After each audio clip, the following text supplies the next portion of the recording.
Good morning, sir. Can you see and hear me? Yes, thank you very much. Yeah. Thank you. This morning we're going to hear from Mr. Brander.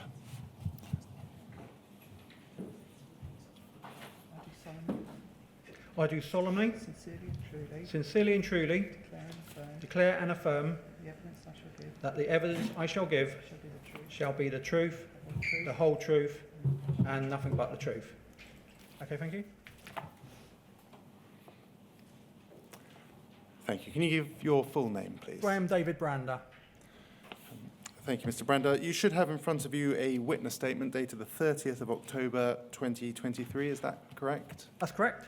Could I ask you to have a look at the final substantive page of that statement? It's page 40. Yep. And is that your signature? It is, yes. Thank you very much. And can you confirm that that statement is true to the best of your knowledge and belief? It is, yes. Thank you very much. The witness statement has a URN of WITN 083000100. That is now in evidence and will be published on the inquiry's website Okay. in due course. Thank you very much. I want to start today briefly with a little bit of background about your career. You joined the Post Office in 1984 Yes. as a counter clerk in a Crown office, is that Yes. correct? Yes. Did you join straight after school, or was there something? After sixth form college. Thank you. You trained as, I think you also trained sub-postmasters in respect of serving customers and balancing, is that correct? Yeah, that was like an ad hoc role as and when required whilst I was a counter clerk. And that was pre-Horizon. Yes. You became a branch assistant branch manager and then branch manager after that. Yes. And it was in the year 2000 that you became security manager. That's correct. Am I right to say that when you became security manager, you hadn't, for example, spent time as a police officer or investigating regulatory offences? Or No previous background in that area. And no particular qualifications? No. No background in accountancy or In accountancy, no. Yes, no. Horizon obviously was being rolled out in 2000. Yep. Was that very shortly or at the same time as you became security manager? Did you experience Horizon in the branch that you were working in? Yeah, I can remember it was when I was doing the pre-course work for the security manager role. Horizon had just been installed in my branch, so that was going on with obviously the staff with on-site trainers, whilst I was taking a back seat to a certain extent, doing the pre-course work as well as obviously managing the branch. So you were training to become a security manager. Yep. Am I right then to say that you didn't attend the Horizon training at that point in time? Yeah, again, it's a long time back, but I have a vague recollection that myself and the team would have done like some sort of classroom remote training on the equipment. So with like a dummy setup for the Horizon equipment. So I can remember doing that in maybe like 3s and 4s of the team, because obviously we needed the team to carry on serving the customers. So I think we went away 3 or 4 at a time to like a classroom environment. So I did have some training in that respect, but I'm not sure how much involvement I had whilst Horizon was installed at my branch, because as I said, the focus was, not the focus, but a lot of my time was used doing the pre-course work modules. Thank you very much. And in respect of pre-course work modules, I think you've said in your statement that you did a 2-week residential course, and 2 weeks before that was pre-course learning. From as best as I can recall, I think it was roughly 2 weeks for each. But the pre-course work, it wasn't a set amount of time. That was just the time where I've been sent the modules and I was just trying to fit it in whilst managing the branch. So for 2 weeks you were preparing for the course Yes. to become a security manager. Yeah. You were running the branch. Yeah. Horizon was being rolled out in your Yeah. branch. It was perhaps Yeah. a busy period of time. It was, yes. Was there Horizon training as part of that course to become a security manager, or was that entirely separate? Entirely separate, I believe. I don't recall Horizon being on the actual security manager course. Thank you. Another role that we will possibly come to in due course, in March 2012, you became a Network Transformation Field Change Advisor, is that right, correct? yeah. Can you very briefly tell us what that role involves? It was, government had funded Post Office a considerable amount of money in order to effectively modernise our network. So it was moving away from what we called a sub-post office, like a typical old-style post office, tucked away in a corner of a premises or whatever, to a more modern model, where you'd have a larger mains model post office, a smaller local post office. So my role was to work within a geographical area and engage with postmasters, and they had the option of either to convert to the new model that should be assigned to their branch, or stay as they were at that time, or look to leave the post office. So I would explain the detail in respect of each of those options to the postmaster, and ultimately look where we were looking to do change, oversee the end-to-end process for the branches within my area of where either they or a new postmaster, either on site or at a new premises, would actually convert to the assigned new model. Thank you. As I say, we may come back in detail Okay. to that role. Most of our time today will be spent on your Okay. period as a security manager. That later role you continued until 2017, and I think in 2017 you took voluntary redundancy. That's correct, yes. But then you rejoined the post office in 2019 as something called a change manager, is that right? Yes. And very briefly, what is a change manager?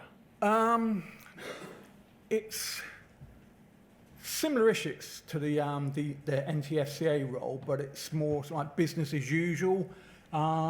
So I deal predominantly with service issues.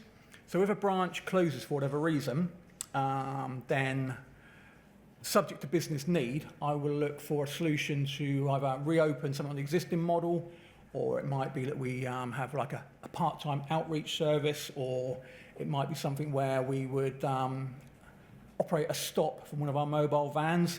But lots of things that I get involved in, but predominantly it's maintaining service within a geographical area. And am I right to say that you're still in that role and still employed by I am, the post office? yes. Thank you very much. I'm going to start, as I say, by looking at the role of the security manager. I'll look at the general role Sure. before going on to some case studies. In terms of your early work as a security manager, you've described in your statement that you were initially based in a room above Eastleigh Crown Office. Correct. Is that correct? That's in Southampton, is it? Or Yes, well, yeah, just outside, but just yeah. outside?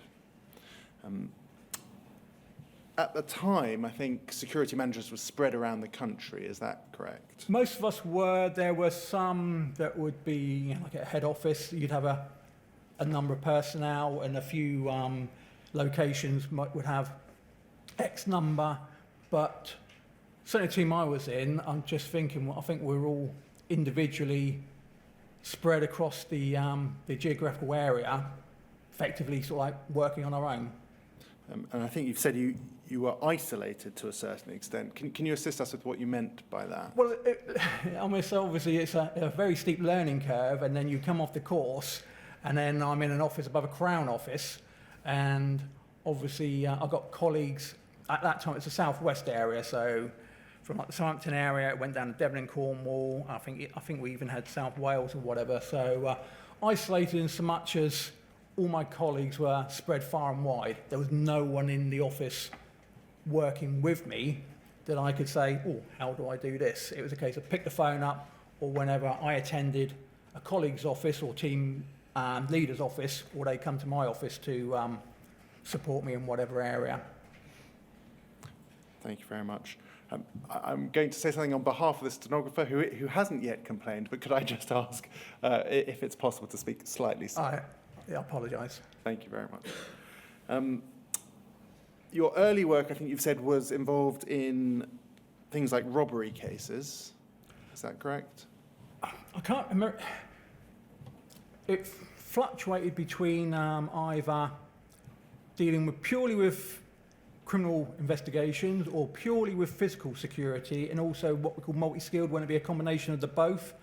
When I first joined, I can't remember, I think it was the multi-skilled, but I can't be certain, but certainly within a year of that, I then moved to a team that purely dealt with effectively post-robbery incidents and advising on procedural security, and then went back to an investigation role. But as I say, during the course of 12 years I was in the role, it fluctuated between whether it was just one particular role or a multi-skilled role. Starting in Eastleigh Crown Office, Yep. did the location that you worked and the team in which you worked change over that period? Yes. For a brief period before I moved to the new role, roughly 9 months, so sometime in 2011, I moved to an office in Swindon with 2 other colleagues, one in the investigation team and one, I think he was in the fraud risk team. In terms of numbers of security managers, did that change in any significant way over the period of time? It did, so I can't recall specific numbers, but yeah, it's like anything in life, you have a restructure, and it's basically another name for headcount reduction. So not just the security team, I should imagine it was across the board, but yeah, my recollection of when I joined, the number of security managers then, from when I left, had been reduced significantly. So when you started, there was a larger number, but they were geographically spread out, Yep. and you weren't all in the office at the same time. Yep. You were calling people up. By the time you left, there was a smaller number. Yep. Were they more centrally located, or were they still dispersed? I'm not sure about centrally, but it was like, I think Mr. John Scott, who was head of security at the time, wanted to sort of like move away from people being sort of siloed in lots of different locations to creating hubs. So I think there were 5 or 6 hubs. So I think at that time the head office was London, and then we had our administration office up in Chesterfield. So I think that held some like Leeds or Manchester, and Swindon, because that was where we our national stock centre was. That was classed as one of, I think, six hubs. So myself and 2 colleagues worked there for about 9 months. You've described in your statement different types of criminal investigations you're involved in, audit shortages, Crown Office losses, pension and allowance fraud, Yep. as examples. Can you give us an indication of the proportion of your time spent on those different areas, or a percentage, or how at best? Pretty much impossible to do. What I can say is, from recollection, a lot of my time was spent dealing with pension allowance fraud initially. The reason that eased off and then evaporated was because the pension allowance books were replaced with something called post office card account. So instead of being issued with a pension or allowance book, then the customers or benefit claimants would be issued with either a post office card account, or they could use their own bank account. So that's why, so it might have been up here predominantly dealing with pension allowance fraud. Okay, I can't remember how many Crown Office losses and audit shortages, but obviously once the pension allowance books ended and we had post office card account, it seemed to be an increase in audit shortages. That's just as best I can recall. And what kind of period? Can you give us an... I really don't know when pension allowance books were phased out. I'm sorry, probably, I could be way off, 2005, 6, something like that. I really don't know. But around that period, you experienced more cases that involved audit shortages, did you? Yeah, because the pension allowance books were no longer, so therefore you couldn't commit fraud in that way anymore. Thank you. You've described for us the 2-week course. You've also referred to in your statement shadowing and working with more experienced colleagues. Mm-hmm. Was that something formal, ad hoc, informal? And ad hoc, yeah. I can't remember, but I think early days my team leader would have popped to the office as often as he could, bearing in mind he was based in Taunton, so probably about 90 miles away from me. I had a colleague that had recently joined not long before me, so spent a bit of time with him. But again, I think he'd only been in the role himself maybe 3-4 months before me, so he was obviously new and learning. And another colleague that I recall coming up to help was based in the Plymouth area in Devon, so no one particularly close. And I remember the colleague in Devon actually coming up whilst I was doing the pre-course learning, basically just to show me how to type with more than one finger on a laptop, because no experience of typing. So isolated to some extent, geographically spread out. Yes.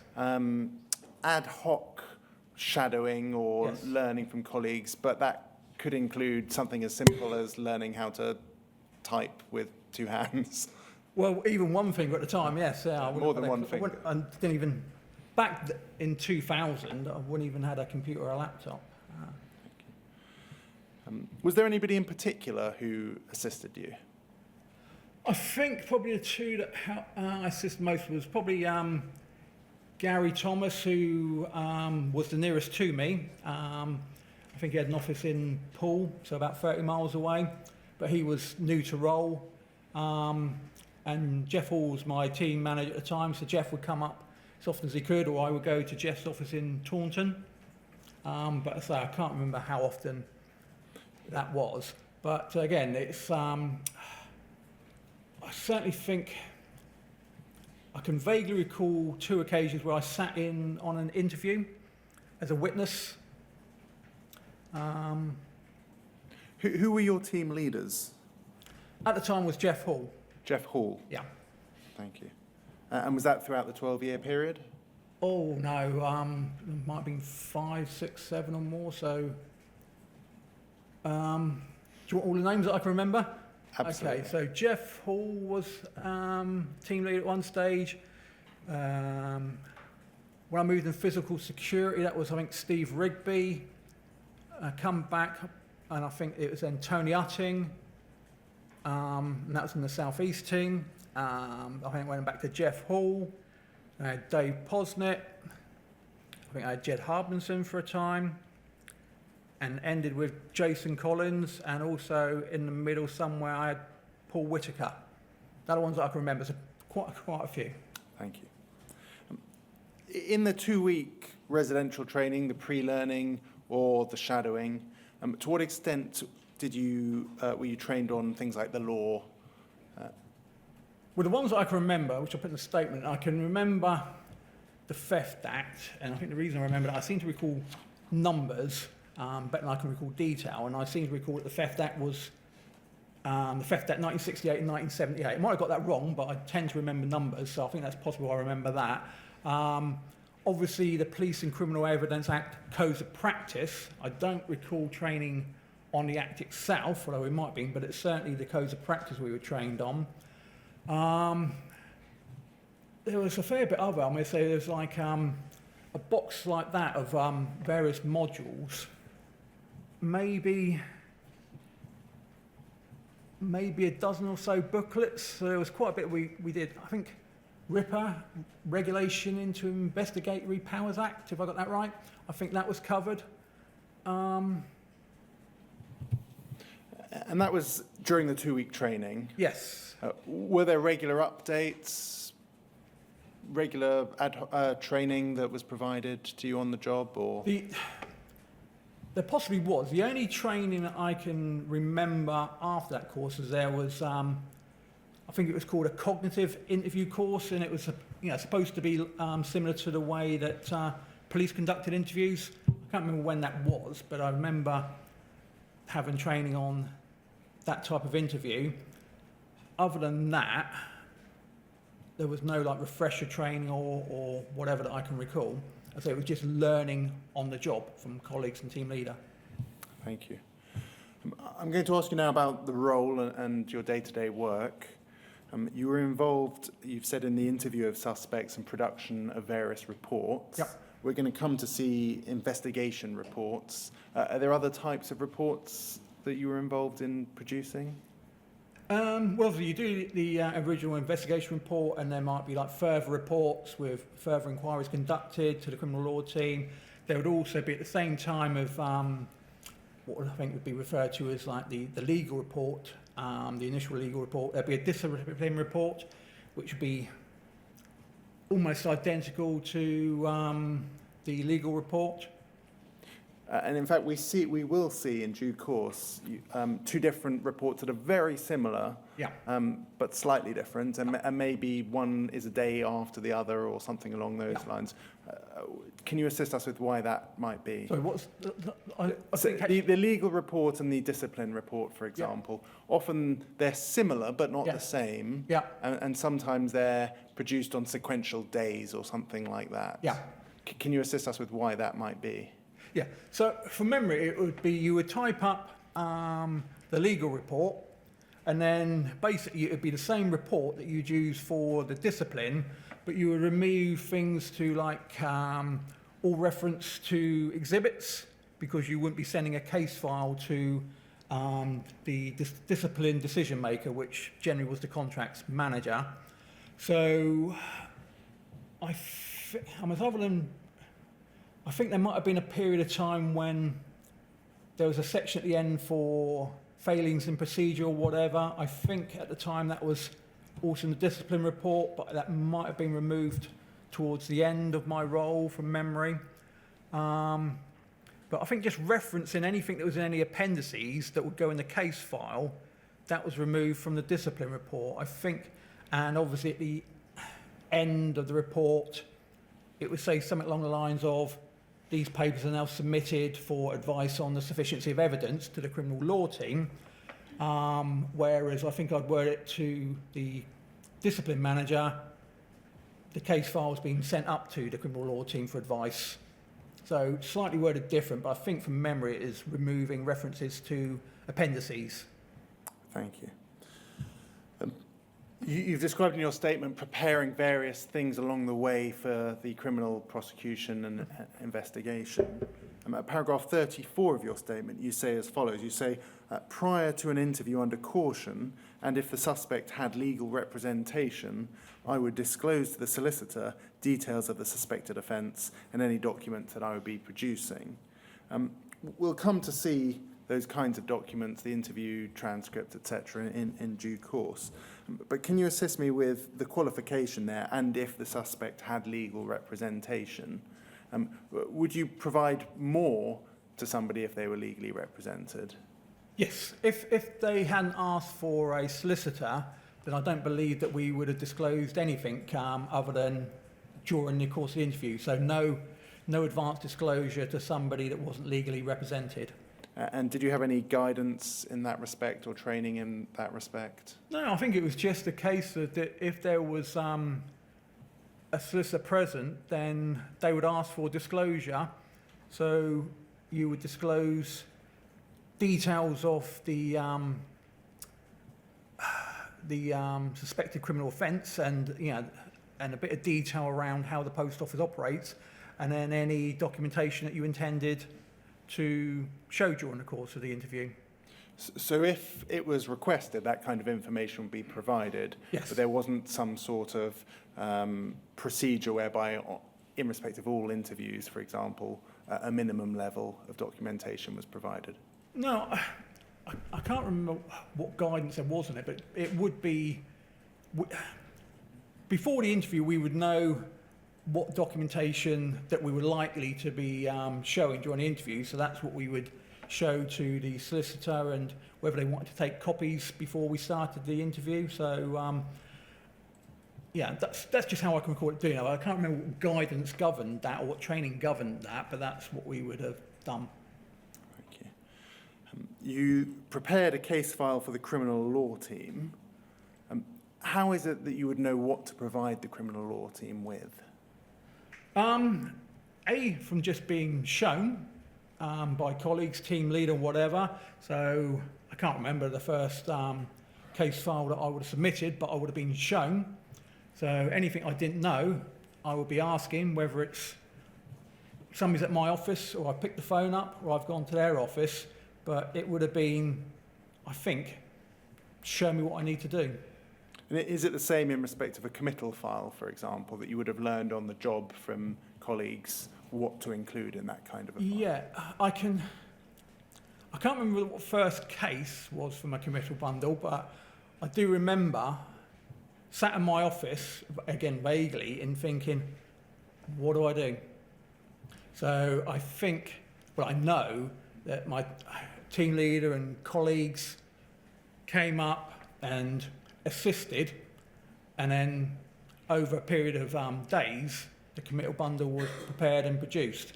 So I think once I'd done the first one, I might have needed some more assistance with further ones, but once you've done something the first time, that helps with the next one, which then helps with the next one, and becomes almost like second nature after a period of time when you've done enough of them.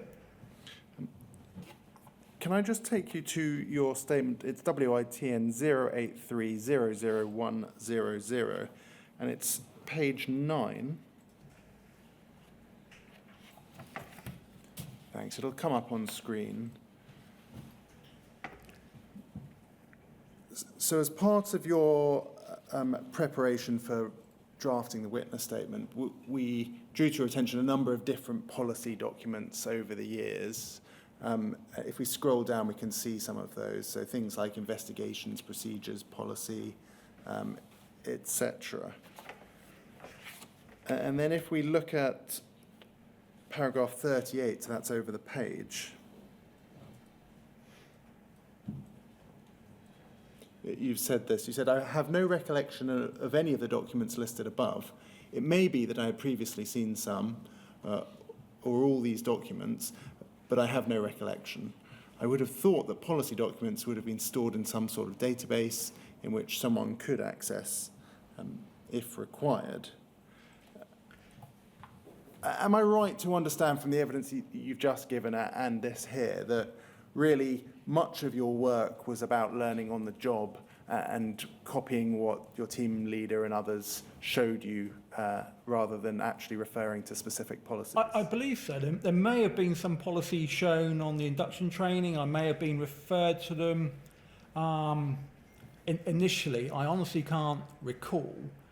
I certainly have no recollection of when when I was up and running, so to speak, in a job thinking, I better go and check so-and-so policy, wherever that may be. It really was learning on the job, as you say, from colleagues and team leader. And if we look at page 17 of the same statement, paragraph 63,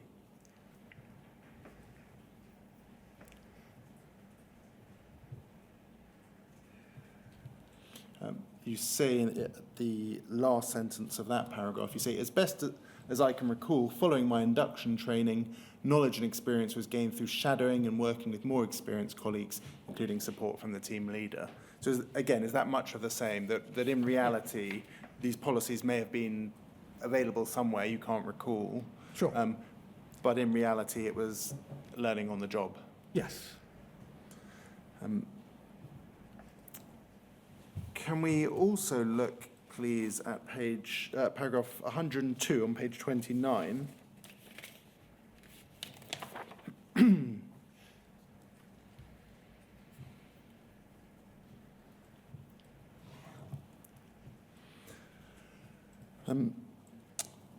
In respect of cases that are committed, you say if a case was committed to the Crown Court, then the security manager would prepare a committal bundle, copies of evidence, statements and unused material, and submit this to the criminal law team, who would then deal with any disclosure to the defence. And you say on the next paragraph, 103, I have no knowledge or recollection of disclosure requests, and as per paragraph 102 above, my understanding is that such requests would be dealt with by the criminal law team. So am I to understand that you saw it as the criminal law team's responsibility to make decisions in respect of disclosure and pursuing, for example, reasonable lines of inquiry? Well, I never disclose anything directly to the defence. It would be to our criminal law team, and I just assumed that what I sent them, they sent the defence. But did you see the burden of, for example, pursuing reasonable lines of inquiry which point away from the guilt of a suspect? Did you see that as lying with yourself or lying with the criminal law team who would then tell you what you needed to do? It was the security manager's role to conduct all reasonable lines of inquiry, and then we would report that to the criminal law team. So where you say submit this to the criminal law team who would then deal with any disclosure to the defence, what exactly do you mean? Well, I assume by that? what I sent them, they sent to the defence. So you mean send disclosure to defence rather than make decisions with respect to disclosure? Well, I would, as I say, I would prepare a committal bundle that goes up to the criminal law team. I didn't then know what they did with that, but I just assumed that they would then submit copies of it to the defence team. Thank you.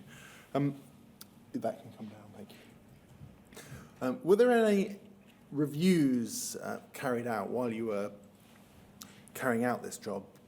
Key performance indicators or testing in respect of knowledge of code of practice and those kinds of things?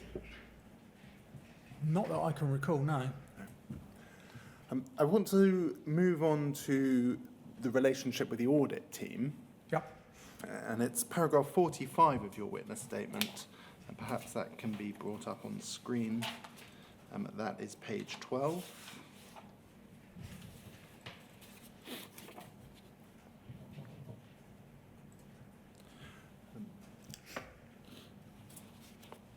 Thank you. It's page 12.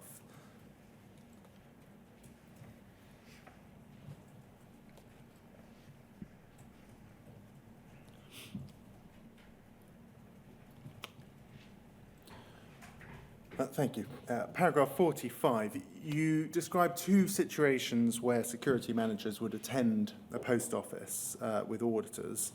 You say it either at the same time as the auditor or just after the audit had been completed. Yep. Can you assist us with who would determine the time at which a security manager would attend with the auditors? Okay, so say to use a pension allowance fraud as an example, there would have been a lot of pre-investigation done, like collating foils, analysing horizon data, looking at who the suspected perpetrator was. So once you've done lots of inquiries before and gathered evidence, then the security manager would request an audit and probably go in on the day with the auditors. Primarily, you're going there to speak to them about the pension allowance fraud, but it was standard practice to also audit the accounts at the same time. So in those situations, the security team would almost go in at the same time as the auditors, or shortly afterwards, you know, the auditors would go in, start the audit, and we come in a little bit later. Because the postmaster or whoever was the suspect would need to be witnessing the audit.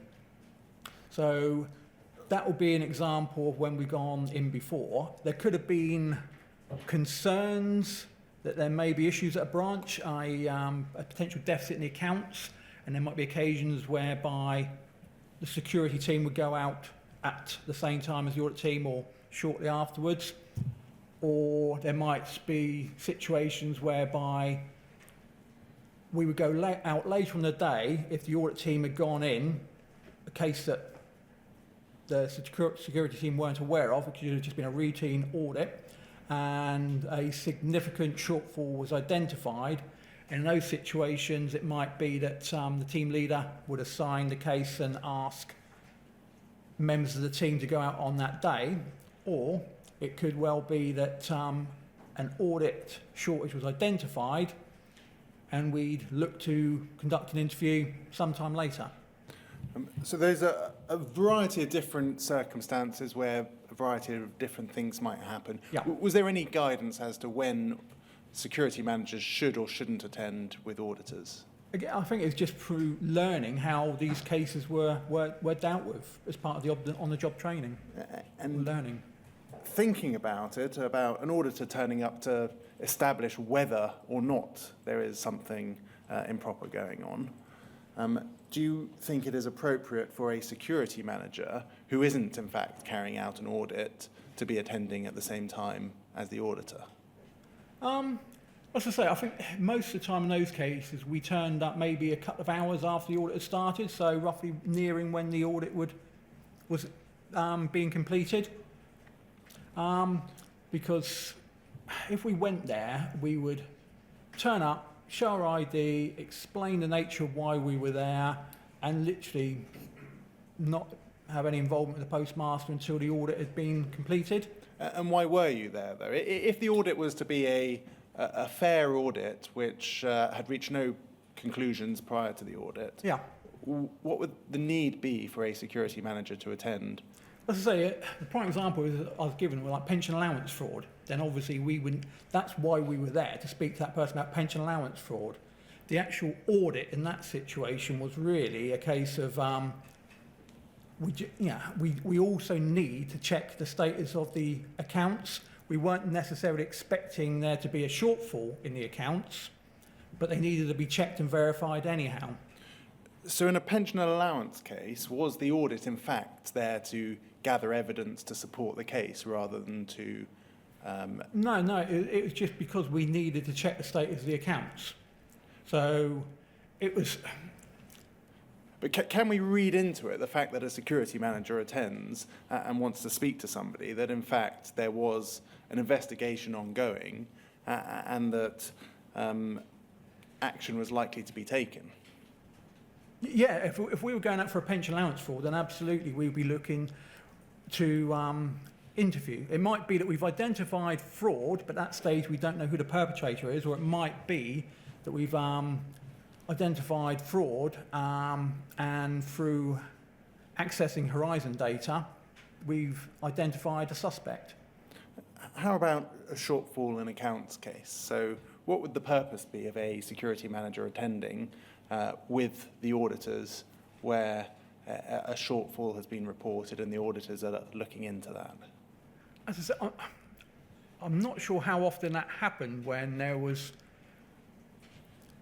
Because unless there was something that had been brought to our attention that there were concerns about a branch, and I can't recall that happening very often, it was purely reactionary. So the audit team would have gone in and done their audit, whether it was a routine audit or whether another department had asked for it. Say, for instance, some money had been asked to be returned and it wasn't, or less than, that may have generated an audit. But the security team might not necessarily have been told at that stage, so we might have gone in afterwards.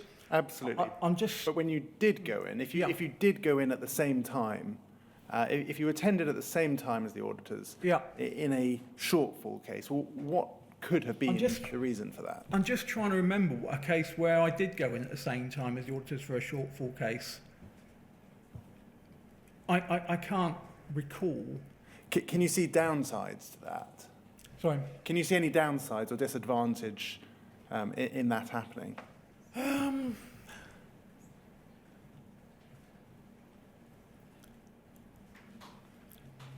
I don't think I can, because we certainly would have gone out whilst an audit was being conducted for pension allowance fraud, and whether it was pension allowance fraud, either way, the accounts are going to be audited in the same manner. So using that as an example, I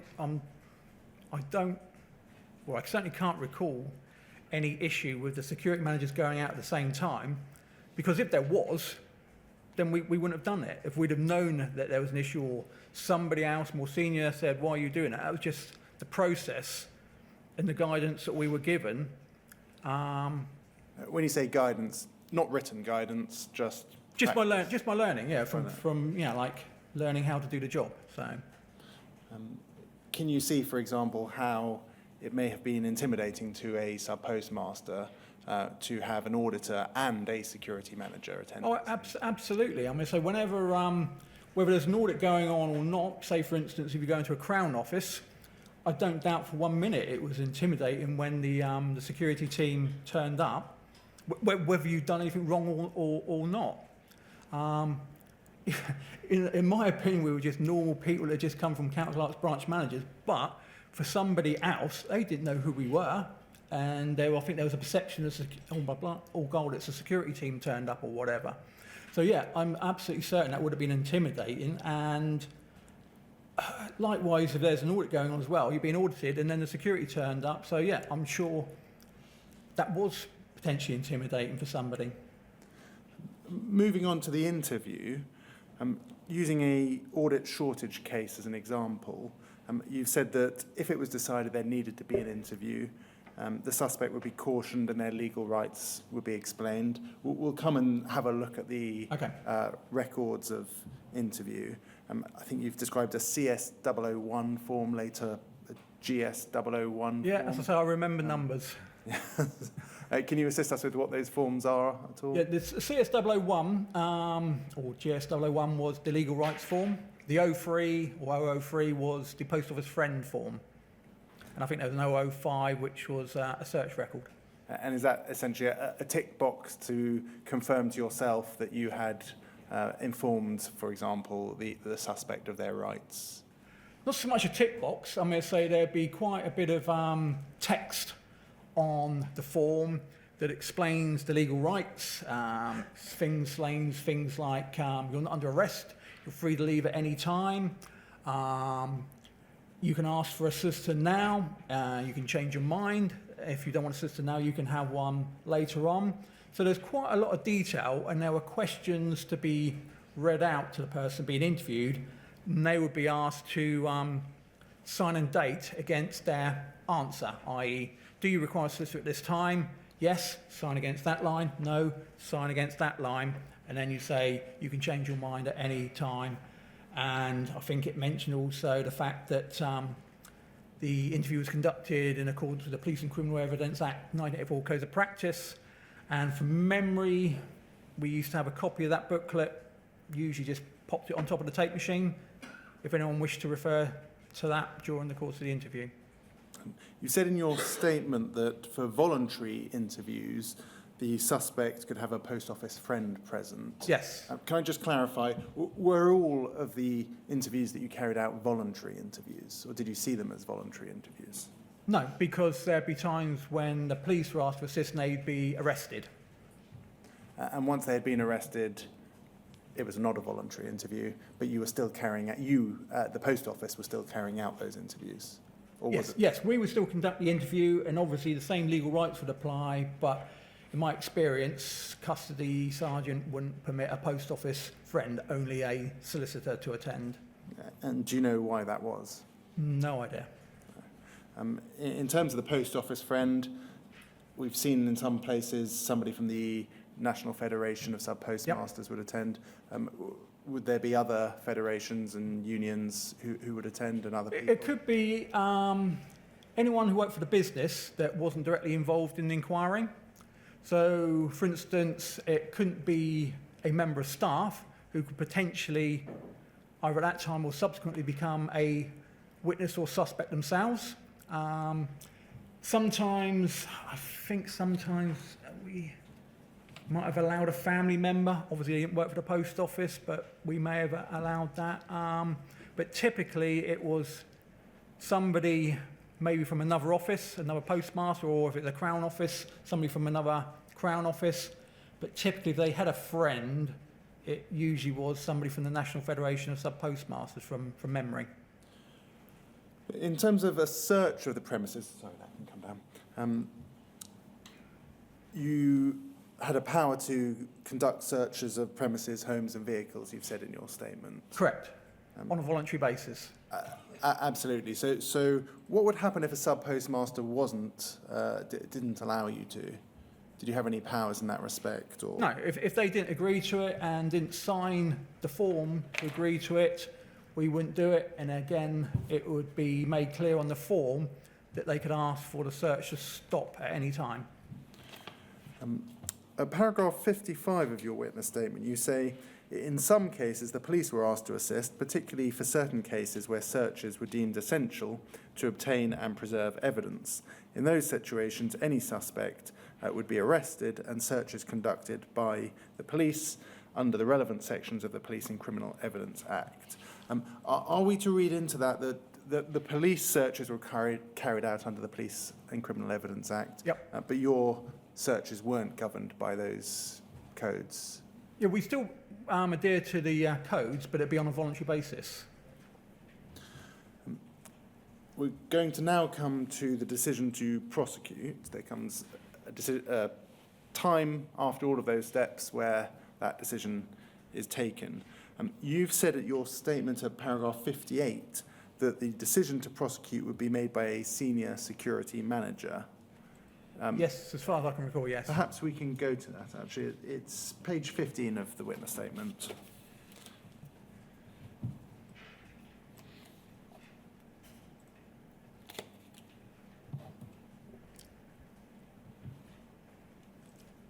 So that's WITN 083000100. Thank you. So at the bottom of the page there we have paragraph 58, and you say in the middle there, from my recollection, the decision to prosecute would be made by a senior security manager, and this was probably the head of the security and fraud team. And if we go over the page, paragraph 59 and 60, I'm just going to read those two paragraphs. You say that I have no knowledge or recollection as to what test was applied by those making prosecution and charging decisions, or what factors were considered at the evidential and the public interest stage. I'm unaware as to what advice, legal or otherwise, was provided to those making decisions about whether to prosecute and what charges to bring, other than that I believe that they would have seen the case file, or at least the advice from the criminal law team, when considering their decision. Are we to read into that you accept that you weren't qualified to make those kinds of important decisions? Yes. Isn't it in some way an acceptance that you didn't have the training or qualifications to take a decision which was potentially ultimately seeing somebody go to prison? Yeah, I mean, we could ask the criminal law team, you say you may want to consider such and such charge, but ultimately the criminal law team would advise on charges because they were legal experts, and then the senior security manager would be the one to make the decision as to whether we prosecuted or not. You were security manager for 12 years. Yes. Should we in any way be surprised that you're not aware of the test that was applied by those making the decision, or what it was that they considered at those stages? I'm going to say, A, it wasn't me making that decision. B, I may have been aware, but I certainly have no recollection of it today.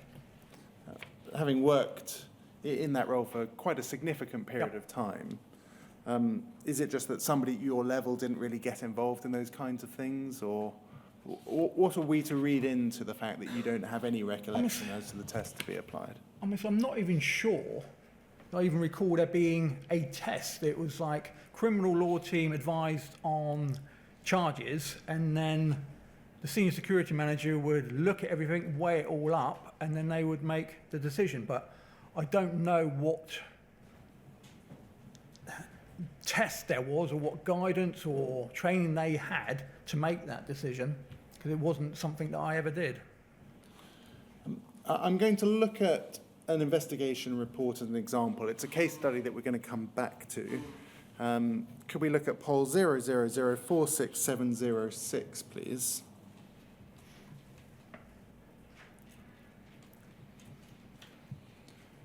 This is the investigation report in the case of Lynette Hutchings. I'm going to take you to that particular case in detail later this morning or early afternoon, but I just want to look at it as an example of a investigation report.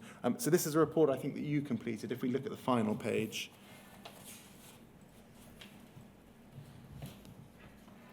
At the bottom of that page, it has your name there, 5th of May, 2011.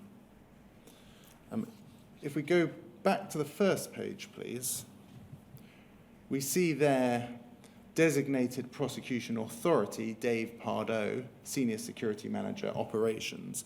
So when you say the Senior Security Manager made the decision, is that what we see there in terms of Dave Pardo being named as the prosecution Yes, it would be authority? the Detention Prosecution Authority that would make the decision as to whether we prosecute or not. And who would you prepare this form for? It says investigation legal, so that would be for the criminal law team. Thank you. I'm just going to take you through a few extracts from this report. Could we look at about halfway down the first page, the paragraph starting on Wednesday? Thank you. It says, Field Support Advisor attended Rowlands Castle SPOB with his colleague in order to verify the cash on hand at the branch. Mrs. Hutchings was present, and when they identified a deficit in the accounts of around £9,000, nearly £10,000. Could we scroll down to page 4, the bottom of page 4?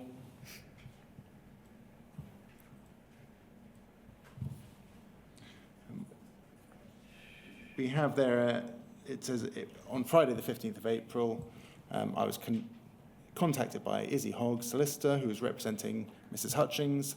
It was agreed that I would conduct a voluntary interview at Eastleigh Post Office. And then over the page, it summarises some of the interview. It was a prepared statement. And it says there, sorry, if we could scroll up a little bit. Thank you. So from the prepared statement, it can be seen that Mrs. Hutchings believes she migrated to Horizon Online in May/June 2010, although I established just prior to the commencement of the interview that the migration date was the 5th of July 2010. It states that at the time of the migration, all accounts balanced. It then goes on to suggest that problems arose following the migration to Horizon Online. It states that only her and her husband worked in the post office, and at no stage have they stolen any money. It states that they only served against their own usernames and did not know each other's Horizon passwords. It states that Mrs. Hutchings altered cash declarations, but not in order to create a gain for herself or a loss to the post office, and that she felt the balances would be corrected through transaction corrections. She stated that she only altered the cash declarations in order to continue to operate the post office. The prepared statement refers to some difficulties that Mrs. Hutchings apparently encountered. These related to unexplained stock discrepancies, problems with Horizon equipment, and that the helpline was difficult to access and unreliable. So front and centre there in her defence, in the statement, prepared statement, was a complaint about the Horizon system. If we move on to page 6, please, and about 3/4 of the way down. I'm just going to read to you this paragraph. It says, the evidence, based on my analysis of the ONCH schedule and the apparent inflation of £50 notes when completing a branch trading statement, would appear to support the fact that Mrs. Hutchings had committed fraud, having dishonestly made false representations in the accounts, namely the branch trading statements for Rowlands Castle Sub-Post Office for the period between the 13th of January 2010 and 30th of March 2011 in the sum of £10,814.83, when she had thereby intended to make a gain for herself or another, or to expose Post Office Limited to a risk of loss, which is contrary to Section 1 of the Fraud Act 2006. Just pausing there, are those your words, your analysis? Yes. And then if we go over the page to page 7, please, we have in bold, I think this may be your conclusion or your summary at the end. During the course of this investigation, I have not identified any failings in security procedures other than the fact that for whatever reason, as stated in her prepared statement, Mrs. Hutchings admits to altering her cash declarations. The audit was instigated by the cash management team following the fact that she only returned £14,000 when £30,000 was requested. Although the fraud appears to have been going on for some time because of relative low amounts being inflated, this branch wouldn't necessarily have appeared very high up in the cash management risk matrix. And then we have this, the sentence that you referred to earlier at the end, I think is a standard form of words, effectively. These papers are now forwarded to you for sight and advice on the sufficiency of the evidence as to whether criminal charges are brought. So you're sending it there to the lawyers for their advice on the sufficiency of evidence. Some of the words that are used in this report, the page before that I took you to about the Fraud Act, and you go through the various elements of fraud and how they're made out, they do sound very much like you were involved in the decision-making process. Do you accept that? No, not at all. I think around that time, we were asked to put in our report, and again, this is only from recollection, what offences we felt had been committed. And it did seem strange because I felt that was the role of the criminal law team.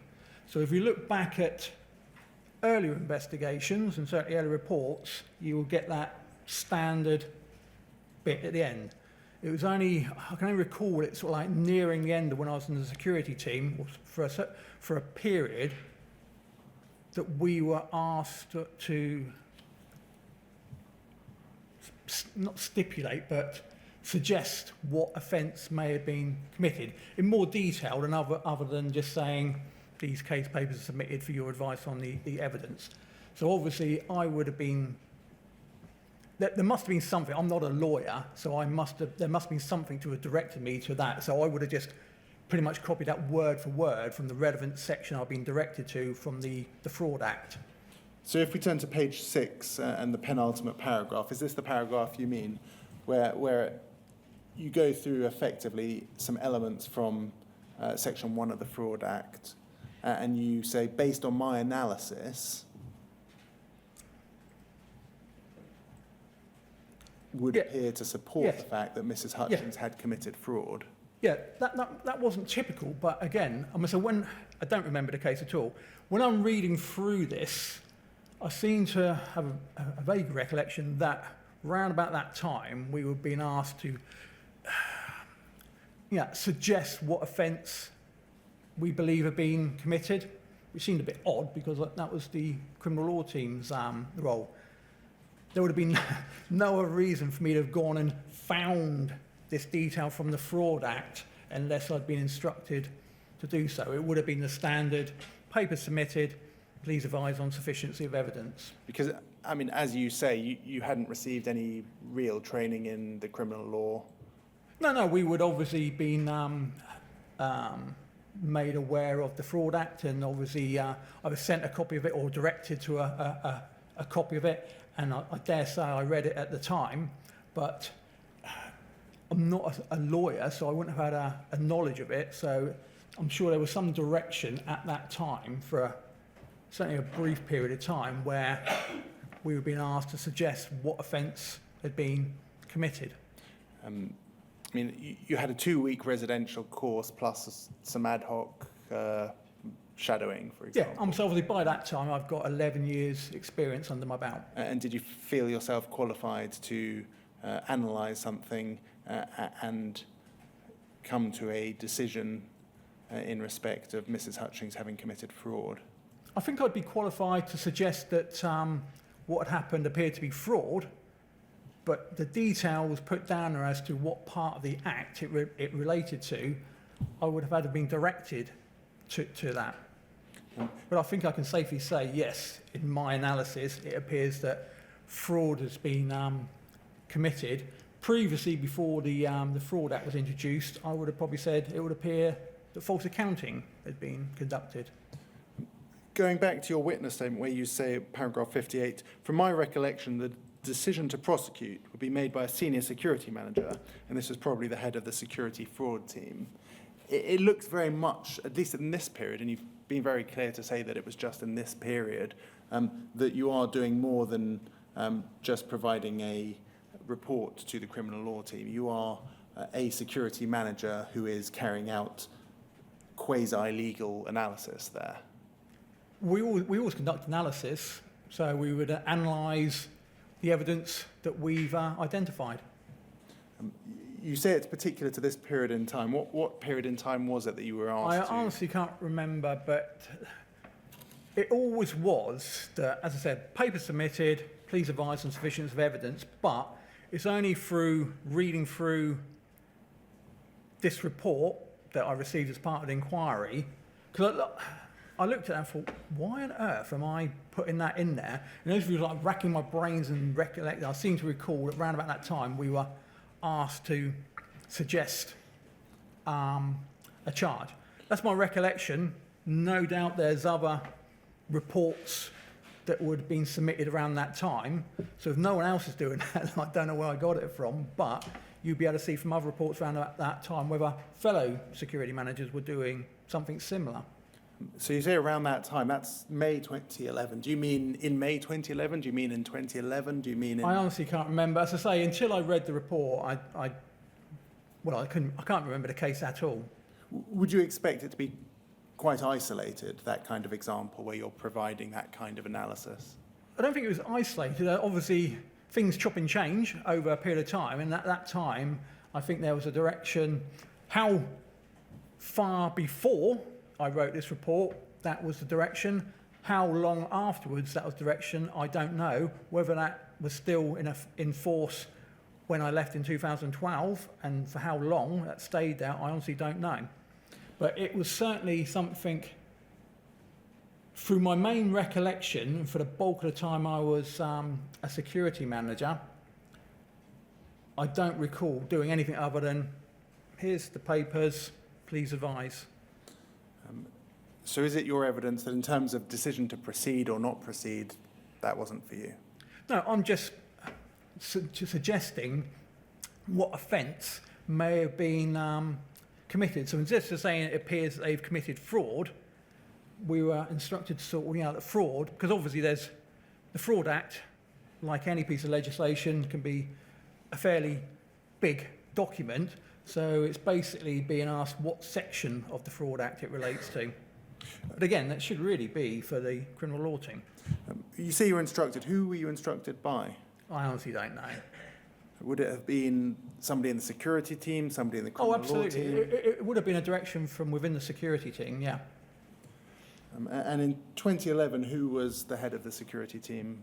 Well, I don't know the direction it come from the head, but the head of the security team in 2011 would have been John Scott. And you say you don't think it necessarily would have come from the head?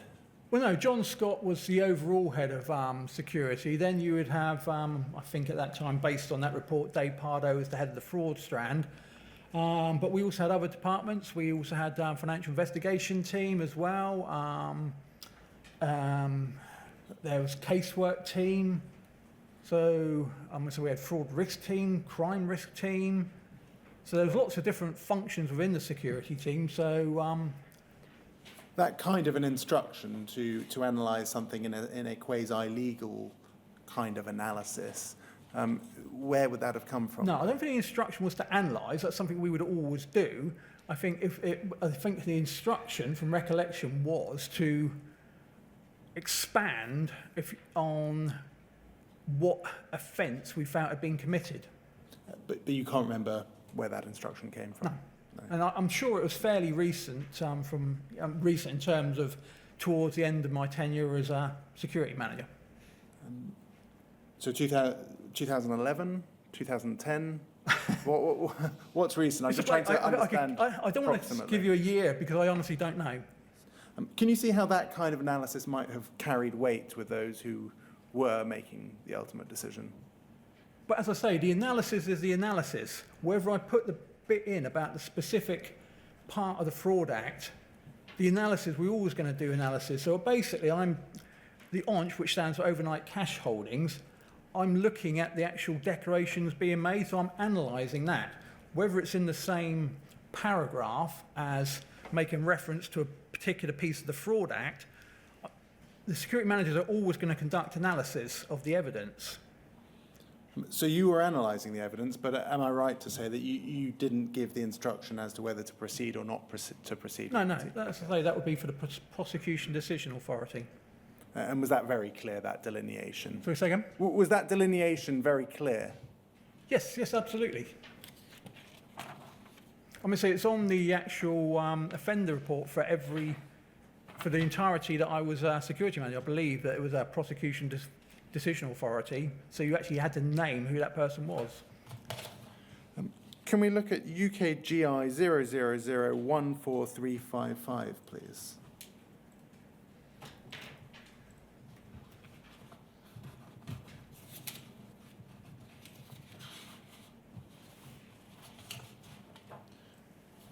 This is a different case. This is the case of Wendy Buffery.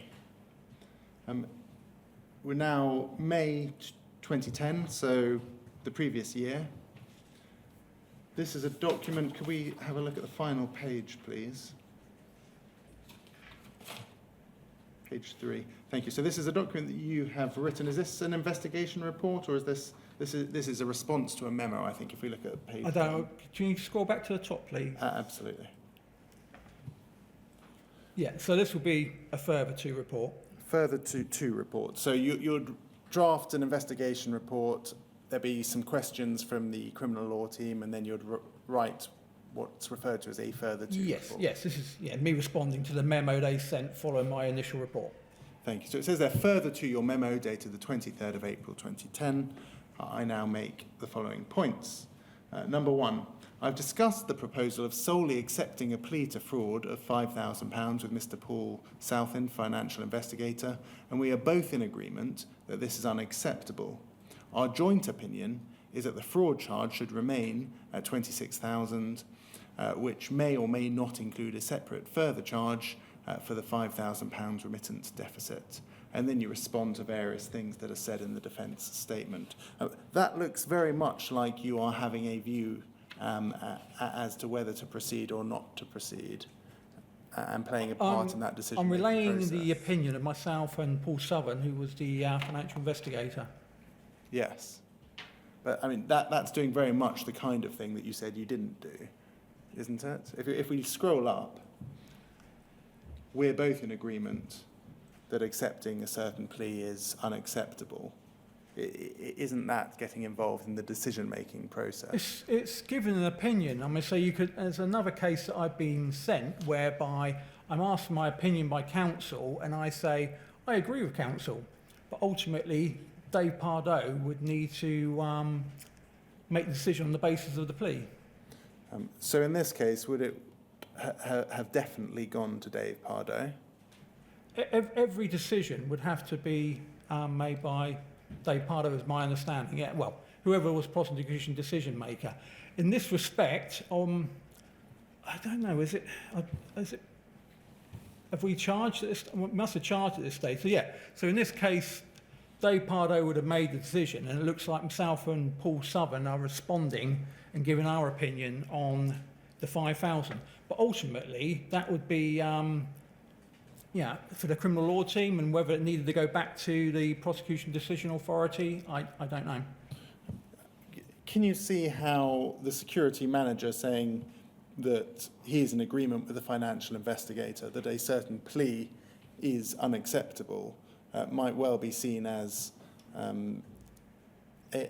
decision as to whether to accept that plea or not? Yeah. Having read this again, then yeah, I should be giving opinion, but I shouldn't be doing anything that affects a decision on the basis of whether pleas are accepted. That is for the criminal law team, counsel, or the senior security manager. Whether at that stage the financial investigator had sufficient authority, I don't know.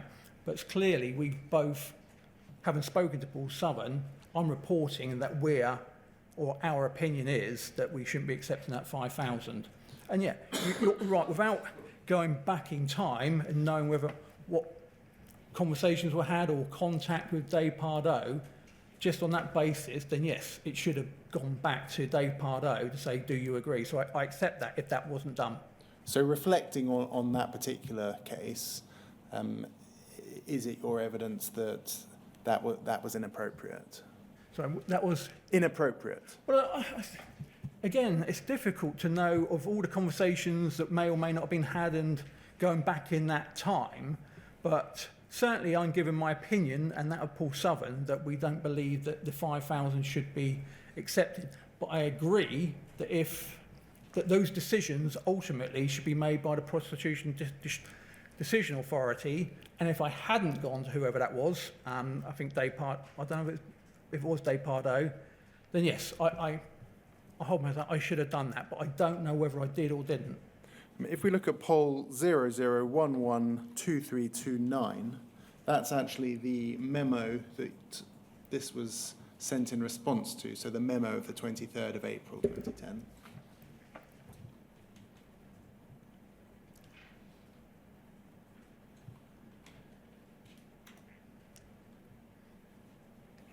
Very good. It's poll 00112329.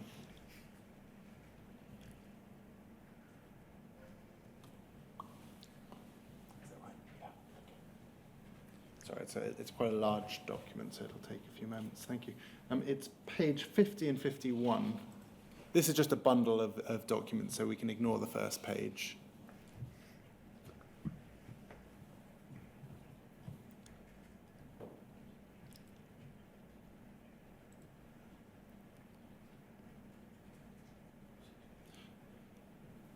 Thank you. So that's page 50.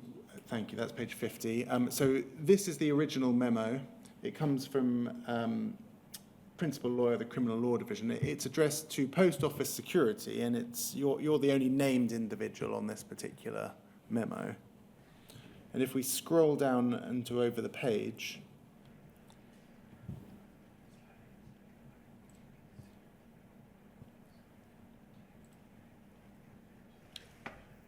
she says as follows: could you formally consider the matter with a view to whether or not a plea to the £5,000 is sufficient and whether the trial should proceed? Copies of the defence statement and basis of plea are enclosed. On the basis that the case is to proceed, I would be grateful if you could consider the defence case statement and address any issues as to further disclosure. Was she wrong to ask you to formally consider the matter with a view to whether or not to accept the plea? Should that have been sent directly to Well, I'm the not senior sure secretary? she was asking me. It was sent to the generic Post Office Security address. Yes. So they may well have then gone to the Prosecution Decision Authority. I don't know. Well, we see the response to that memo, which is from Yeah, you. I've responded to it. Yes, I see Yes. that. Was there any process to ensure that those kinds of memos were seen by the senior security manager? Well, I say it's sent to, as I say, the generic Post Office Security address. So that would be a team of people that would, I don't know if it's like an admin function or a support function.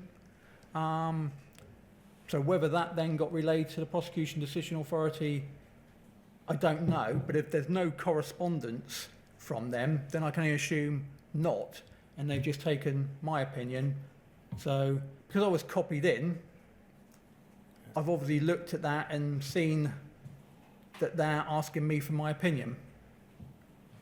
Is this, again, in your opinion, another rare example where you are giving or effectively giving a decision in respect of prosecution, or seem to be? No, based on what we've seen, myself and Paul Southern have collectively given an opinion that we shouldn't just be accepting the £5,000. Whether anyone else was asked that as well, other than obviously the email going to the generic team address, I don't know. But I say I can't recall the case, and I can't recall others. Other than, as I said, I gave an example of where there was another case that was in the various bundles sent to me, whereby I've given an opinion and said this decision had to be made by Dave Pardo, but here I haven't done. So it looks like, yeah, I haven't gone to Dave Pardo, and I should have done. And is that rare, common, exceptional? It's hard to say, Mr. Blake, because I don't remember really any of these cases, so I can only go on the cases that I've been supplied with. But in terms of the 12-year period in which you were a security manager, was it quite routine for you to offer those kinds of comments? I don't think so, no. I mean, so I don't... Once charges have been formulated or advised upon by the criminal law team, and then the decision to prosecute had been agreed or authorised, I'm not sure there was much variation in charges, other than it may well be that we've gone with a theft charge, and then the defence offer pleas to false accounting, and they may have been accepted. I'm going to look at one more document before we break for our mid-morning break, and it's poll 000100122, please.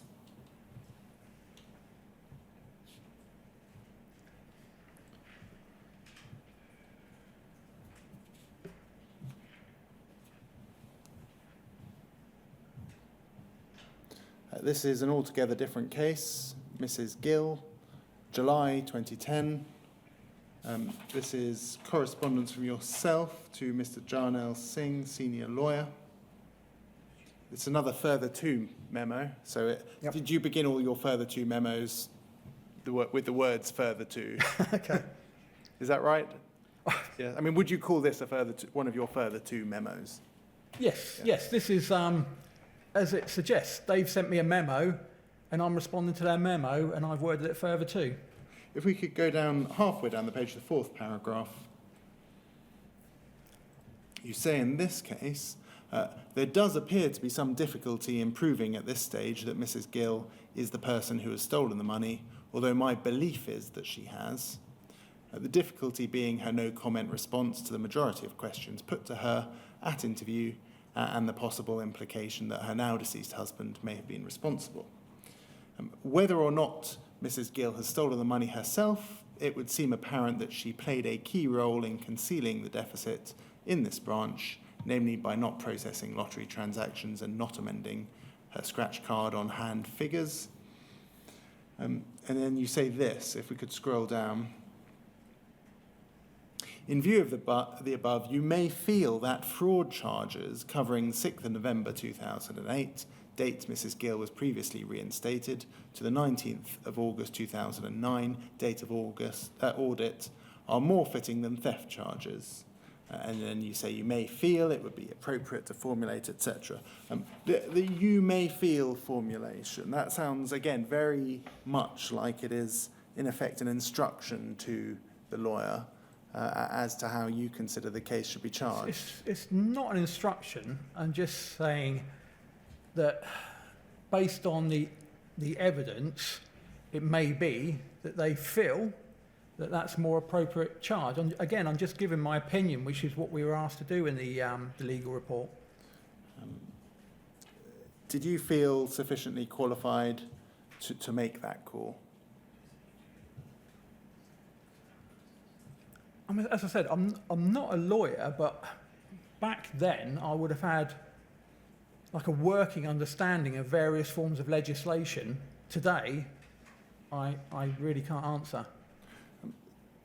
Was there some degree of delegation or a lack of supervision coming from the senior security manager that allowed or perhaps required you to get more involved than possibly your role should have entailed? I don't think so, because the senior security manager would have read the report when making the decision as to whether we prosecute or not. And I wouldn't have thought that the way I'm constructing a report and a case file would have been much different, if any, to security managers around the country. If there was, then no doubt that would have been relayed back to me. Do you recall any instances where you've used formulations like you may feel that X offence has been committed? Are there any circumstances you can recall where a charge was not brought? A charge was not brought. Yes. I'm sure there would have been, but I can't recall any specific cases. I'm going to say, again, I can't recall specific cases, but there may have been cases where we've submitted a report to the legal team where we got evidence of a criminal offence, but we can't pinpoint who it was. And if you can't identify who, or there's insufficient evidence as to who the perpetrator is, then I think in those situations it will be no further action taken. So is it your evidence that in certain investigation reports, for example, you might recommend no further action is taken? No, I wouldn't. I wouldn't recommend no further action. I don't believe. Are there investigation reports that you completed that didn't suggest further action? So that big. Were all of your investigation reports aimed effectively at building the case, or were there some cases where in your investigation report you said, I don't think criminal charges should be brought? I'm sure. I'm going to say there was a number of cases we would deal with. I'm going to say it could be something like missing vouchers or whatever. So there could be something that's gone up to our admin department and they've opened up and things are missing, and you might go there and you might find the vouchers or whatever at the branch. You still write it up, but not to the criminal law team. You just write it up to the casework team saying there's no evidence of criminality, something like that. But for significant audit shortages or pension allowance fraud, then I think that they would probably all go up to the criminal law team, but they may advise no further action, but I can't recall any specific ones, no. I mean, if we, for example, were to access all of the investigation reports that you did over the 12-year period that went to the criminal law team, would we ever find one that said, I don't think there's sufficient evidence to take this matter forward? Quite possibly, I honestly don't know. Wouldn't that be something that you might remember? Not necessarily, no. I'm going to say these are cases that we did prosecute and I can't remember. Sir, thank you very much. That's probably an appropriate time for a mid-morning break. All right, what time shall we resume? At 25 to 12. Yeah, fine. Thank you very much.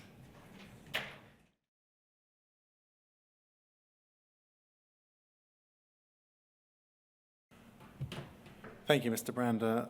I'm going to move on to a different topic, and that is...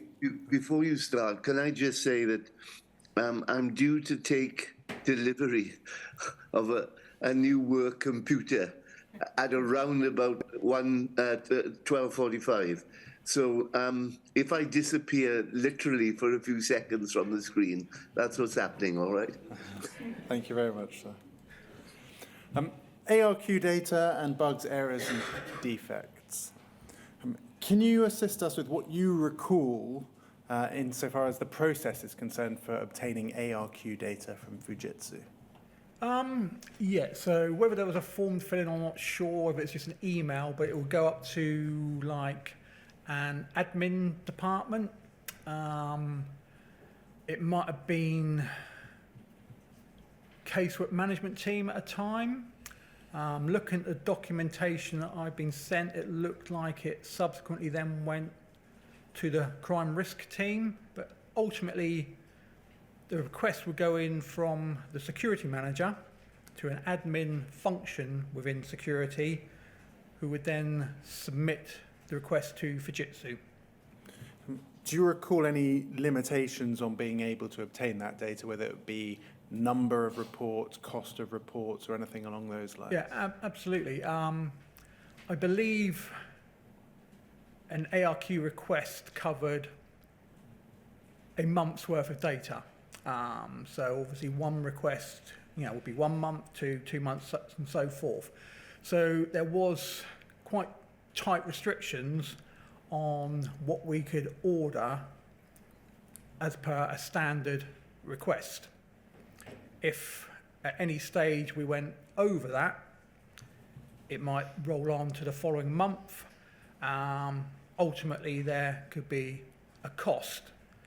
But when the investigator requested it, it was very much on, I wouldn't say essential, if you really needed it as part of your investigation. From my experience, probably ordered more requests to do with a pension allowance fraud case, and possibly for audit shortage cases, because of the tight restrictions on how much we could order, it was possible that any large amounts requested were following on from a request from either our solicitors or defence solicitors. Were you aware of any internal policies that governed the number of requests you could make or the amount of data you could request? I can't recall what number, other than the fact that it was tight. Put it this way, for me personally, I can order as much as I wanted to conduct my inquiries into the Horizon data. Was the impression given that the amount was tight, to use your words, given by the post office, by Fujitsu, by the security manager, or who? No, it would just been within the security team, because I think that was part of the contract that was agreed with Fujitsu. So I think Fujitsu would have probably supplied whatever was physically possible, but there would be charges to the post office for it if it went over the allotted amount. And do you recall the post office ever not requesting ARQ data because of those implications? I don't know about, depending on what circumstances, but certainly it restricted the amount that I would have requested. So it wasn't requested as a matter of course, it was something that you would go through a thought process before requesting? Yeah, so for instance, you might have a case, say an audit shortage case, and you might go for a month prior to the audit. You can get various printouts which aren't always that user-friendly and doesn't necessarily tell you everything, but with the audit data, you can sort and filter and more user-friendly to see if you can identify anything that could support why there was a significant shortfall there. So if, again, this is from the best of I can recall, if you look at that first month and you didn't really find anything that supported the investigation either way, it may well be that you then didn't order any more. If you identified something, you might then request more. In doing so, again, you might then pluck a period of time, say maybe 3 months away, 6 months away or whatever. It wouldn't be a case of, oh, I found all this, so I'm going to do a blanket 1 year, 15 months or whatever, as an audit shortage case. But I think you're also mindful, you may have interviewed somebody, you may or may not have had audit data at that time, but if, depending on what comes up at interview, you might feel the need to order another batch of data. But then you're mindful of the fact these people have been interviewed, it's going to be quite traumatic for them, and it could be 1 month, 2 months before I get another lot of data. So I can remember it being frustrating, both in terms of me being able to conduct investigations and also how long I would have to wait, which also had the effect of somebody being under investigation having to wait. Whereas if I could access it all straight away, I can just do it all on the one day without having to delay things. So there were some delays in obtaining the data once it had been ordered. Yes. But in terms of actually ordering it, you were reluctant to order large amounts because of cost implications. Yes. A lot of the evidence that you've given this morning is about things being passed from your predecessors or those who you work with rather than being written out in policies. Is it the same case with ARQ data, that that was information that had been passed to you by colleagues rather than a document that you saw? Not so much colleagues, I think it just come down from more senior levels within the security team. But that was just always, as far back as I can remember, that was always the case from when I joined, that if, whenever the first case came about where I had to order Horizon data, it was no doubt told to me, well, you just be mindful how much you feel you need in order. And it may well have been I just ordered 1 month's worth. I honestly can't remember the first time I ordered it, but certainly that was always my understanding from, because when I joined, Horizon had already started being rolled out. Yes. We're going to see some documents that have been in your pack, emails from Penny Thomas. What did you understand the role of Penny Thomas, who worked at Fujitsu, to be? Yeah, Penny's a name that I can recall from Fujitsu, and I think she was the person that the admin function would submit the ARC requests to in Fujitsu, and Penny would be the one to supply the data, and if subsequently required, a statement. We're going to see her mentioned in the Hamilton case study that we'll come to either probably before lunchtime. But I just want to start by just taking you to some emails of 2009. Could we have a look at FUJ 001555399, please? So this is an email that was in your pack. It's not an email that was sent to you. Okay. And we see there, if we scroll down, there's mention in that second substantive paragraph of an occurrence in December 2007 where there was an unseen database lock where an administrative balancing transaction failed to be written to the local message store database. This generated a generic and non-specific software error event which went unnoticed in the monitoring of events. A financial imbalance was evident and was subject to investigation by Fujitsu Service Support Centre and Post Office Limited. The financial imbalance has been resolved. And then there is reference to a software correction. And the impact, it says, we need to work with the Post Office to recheck the ARQs and reconfirm the data integrity during the period of May 2007 to November 2008. Penny will do this. I'm going to take you, before I ask you about this particular incident, to a couple more documents addressing the same issue.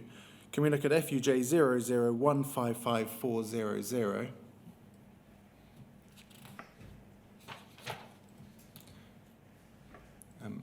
So here we have Peter Sewell copied in. If we look at the bottom of page 2, we have Dave Posnett, an email to Dave Posnett from Rob Wilson. What was your relationship like with Dave Posnett? Dave Posnett? Yes. Dave Posnett was a colleague within the same team at a time. He was my line manager at a time. Got on really well with Dave. So if we have a look over the page, please. Dave Posnett is sending Rob Wilson an email in relation to this particular incident that's been identified by Fujitsu. And he says, Rob, in relation to the standard witness statement Fujitsu provide, and then if we look at the second point, the following additional paragraphs have been inserted, page 7. I personally do not see the need for these if there are no problems identified with the data relating to the case in question. Why inform anyone about a problem we've had within the network, but possibly only at one branch? It bears no relation or relevance. And then below it, it has the form of words that Fujitsu were proposing be included within a witness statement, what's described as the standard witness statement that Fujitsu provide. And that is an explanation of the incident. So the proposed form of words is, in December 2007, an occurrence was reported in one office where a stock unit rollover coincided with the end-of-day process running. This led to a previously unseen database lock where an administrative balancing transaction failed to be written to the local message store database, etc. If we have a look at page 2, at the top of the page, we have Dave Posnett emailing Penny Thomas at Fujitsu to say, I would say business as usual regarding witness statements, i.e. don't include the 2 additional paragraphs on the last page. If any issues materialise in due course, we can address then. Suggest the ARQs for these 4 cases are assessed first. Sticking with this same issue, could we have a look at FUJ 0015541, please. Penny Thomas to Dave Posnett, 4th of February 2009. She says the event logs have been checked for all data provided to the Post Office as a result of the 195 ARQs which fall within the time frame. A total of 27 instances of concern were identified. All instances have been fully analysed, and we can confirm that the locking was caused by contention between the EOD process and a riposte checkpoint being written. No transactions or balancing activities carried out at the branches were affected. So this is an issue that affected the ARQ report rather than the balancing activities at branches. And she says there, the standard witness statement has been reviewed and is attached. No reference has been made to the locking issue, but minor revisions have been made. Were you made aware of this incident at all? Or I know it's 2009. Yeah. Was that an incident that you were aware of at the time? Certainly. I have no recollection of it. No, I don't recall it at all. Did Penny Thomas ever indicate to you that there may be issues with the reliability of ARQ data? No, not at all. Dave Posnett is obviously the point of contact for Penny Thomas in relation to this issue. What was his role in relation to the way that you conducted your work? Was he, for example, responsible for training and compliance of your work? Well, like most people, Dave's role changed over time. At one point, he was a security manager at the same time that I was. He then got promoted. I'm not sure what role. I think, from memory, Dave was in the fraud risk team. He may have even been casework manager for a time, I don't know. He was a financial investigator. So 2009, we have him sending the email as fraud risk manager. Yeah. There was a fraud risk team that Sir John Scott had set up. I can't... I've never worked in that team, so I can't recall exactly what they did, because we also had a crime risk team as well, so I'm not sure what the difference was. Would you have expected somebody who was in that position to have provided that kind of information to you about the reliability of ARQ data or potential issues?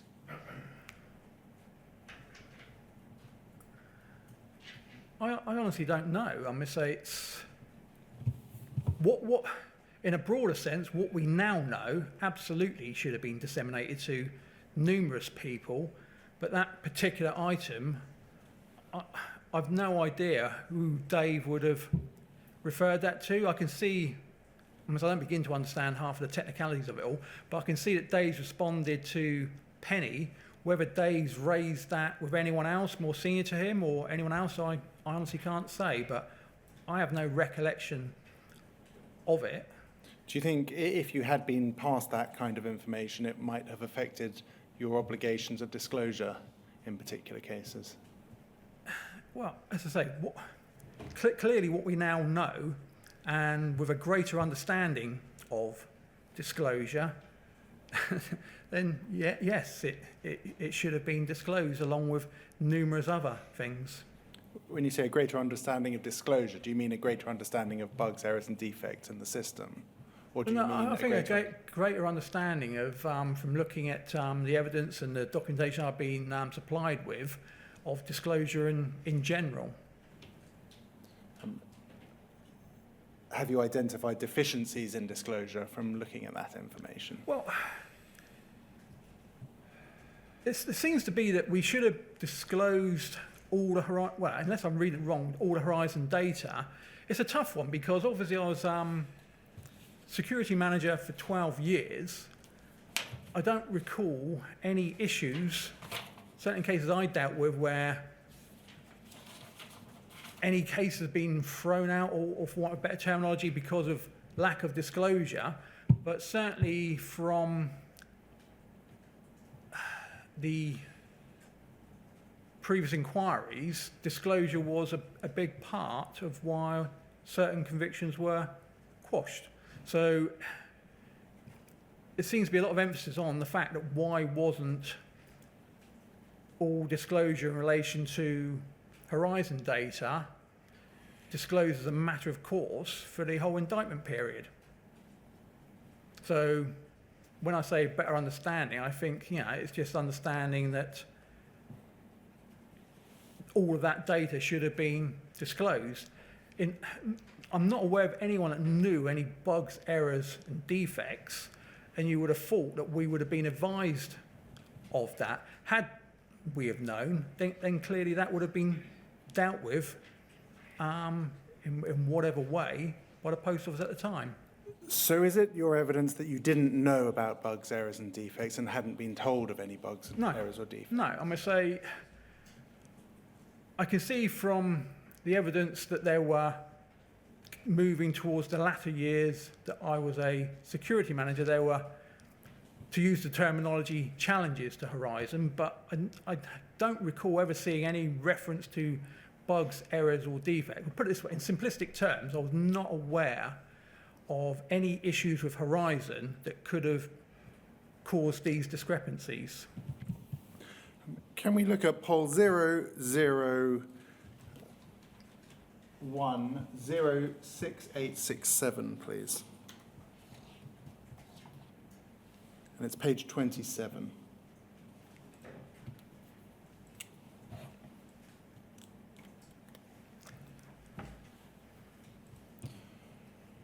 This is an email from Andrew Daly to a few people.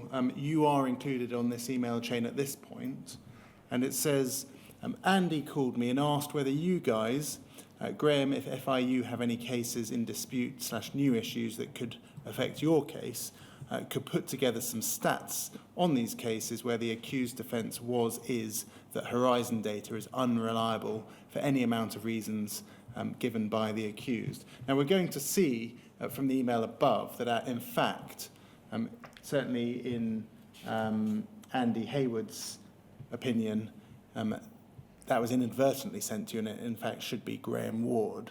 But do you remember receiving an email in 2010 that sought to put together statistics on cases where Horizon data was said to have been unreliable? I don't recall this email, no, and it was clearly sent to me in error, the first one, and I hadn't seen until supplied as part of the bundle any further to other than Andy Hayward saying not for me. One thing we do see is at page 25, Dave Posnett is copied into the chain. Thank you. We see there Dave Posnett's name on the top right-hand side. Again, not something that you were told about at the time by Mr. Posnett? Sorry, say again? Was it not something that Mr. Posnett brought to your attention at that time? No, I don't recall ever having this brought to my attention. I'm going to say Andy Hayward clearly says not for Graham B, and that's no doubt the last I heard of it. If we look at page 19 of this chain, we have Graham Ward's response. It's the second half of the page, and he says as follows. Andrew Jason, I'm aware of 2 ongoing cases at West Byfleet and Orford Road, and also some historical cases. But as financial investigators, we wouldn't have Horizon disputed cases other than those reported by the investigators, who would have far more details on the issues than us. I've attached an article from an IT magazine which may have brought this issue to the fore in the first place, which may be of interest to Ian.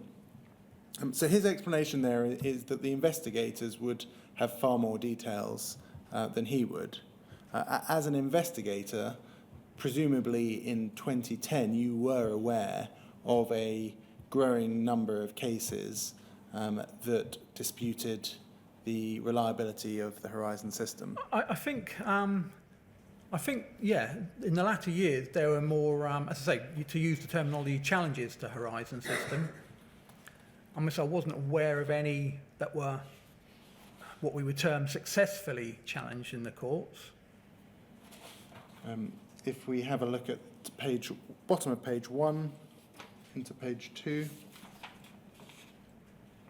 so into page 3 even, because so we have there a response from Dave Posner that says, can we please ensure that Rob Wilson, head of criminal law, is kept appraised of the, and then it's over 2 pages because there's a blank page.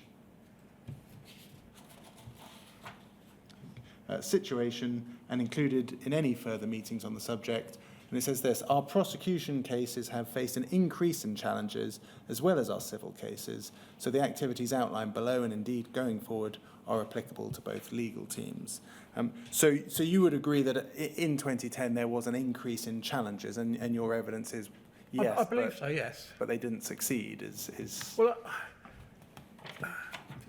I wasn't aware of any that, as you can imagine, if Horizon had been successfully challenged in any case, then you would expect the whole security and criminal law team to be aware of it. But I can recall, I can't remember specific cases, but I can recall there were occasions where maybe a memo from the criminal law team successfully successfully rebutted any challenge, something like that, some sort of wording. So I think it's possibly my mindset that Horizon had been challenged, but not successfully. But again, Didn't an increase in challenges, though, make you I think so. As I say, it's hard to recall, but I think there was a growing number in the latter years, yes. And did you not think to yourself, well, why is there this growing number? Is this something that I should be investigating? I may well have done. I may well have done, but I cannot recall thinking that. Sorry, I don't understand that answer. Right, you said, yeah, I may well have thought, we're getting more challenges, and I may have thought something about that. But you didn't do anything. But I cannot recall what my mindset would have been at that time, or even if I did have any thoughts on it. Do you recall carrying out any investigation into the reliability of Horizon, there being an increase in challenges? Sorry, I don't... But you were aware of an increase in challenges. You said you may well have thought about it, but did you do anything about it? As I say, I cannot recall. If you had done something about it, would you recall having done something about it? Let's put it in simple terms. Up until the point I left post office, I had no reason to believe there was anything wrong with the integrity of Horizon. But that wasn't the question. The question was whether you actually did something about it. You were aware of an increase in cases? Not as far as I can recall, Mr. Blake. Can we look at FUJ 00154911, please? And it's page 7.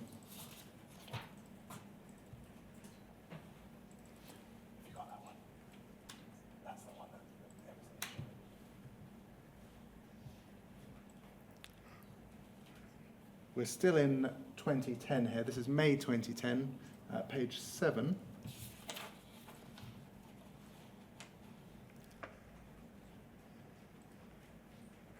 This is an email from you at the bottom half of the page. It says, please can you arrange for Penny and Andy at Fujitsu to supply statements covering the workings and integrity of Horizon for Up Heatherley Post Office from, and it gives 2 dates. I also need Penny to produce Horizon data supplied for this period and ARQs, and for Andy produce a schedule detailing all the calls to the help desk during this period. So in 2010, you were aware, for example, in this particular case, of a challenge to the integrity of Horizon. Yes, as I say, I'm sure I can recall that there was an increased number of challenges to Horizon, but I believe Penny's statement covered the integrity of Horizon anyhow.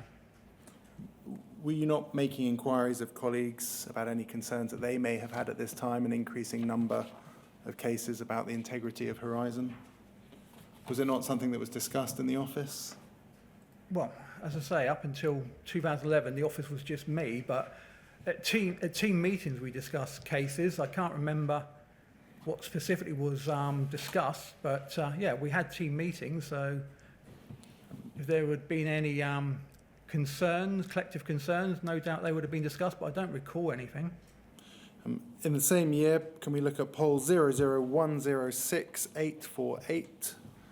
We're now at the end of 2010. This is another case, Pamela Stubbs case.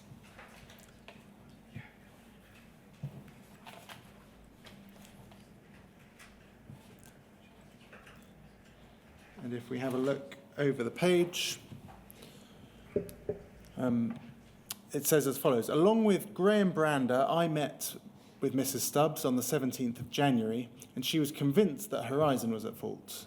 She has retained daily transaction logs for December to January, in which time she lost £9,000, and is not prepared to release this until she can compare it to Fujitsu data. I've examined the Fujitsu data and cannot see any indications of fraud. She has declared all the losses and has been asking for assistance for some time. There's possibly, although she will not accept it, that an assistant has been taking the money, but that puts the onus back on her to report it to the police. I've sent her the Fujitsu data to reconcile with her daily transaction logs, but from a criminal/fraud point of view, there's no scope for further investigation into any criminal activity. And that is, that's a report that reports that you attended alongside the investigator, or as one of the investigators in that case. Do you remember that case? No. But then, as I say, other than attending with Mike, whose case it would have been, as I don't remember it at all, but other than attending for that interview, it's almost certainly I wouldn't have had any other involvement in it. So you said that there was nobody to speak to. I mean, here you're working with Mike Wilcox. Do you recall any discussions about whether there might be something in the fact that Horizon was at fault? We may well have done at the time, but as I say, I do not recall this case at all. If we look at FUJ 00156648, that is the Helen Rose report that this inquiry is well aware of. This case actually features in that report. It's page 2 of the report, the Barkham case. And it says this case was raised following an ongoing dispute between Mrs. Stubbs and the post office regarding an outstanding debt. Mrs. Stubbs is suggesting that Horizon is at fault when it was moved into a porter cabin during renovations. Were you aware of the Helen Rose report in August 2012 and that it was looking into a case that you had been involved in? I have no recollection of it. It may well have been something shared with the wider security team, but I certainly have no recollection of it today, other than obviously seeing it in the bundle. Can we go back to your witness statement, paragraph 68, please? That's page 18 of WITN 083-00100.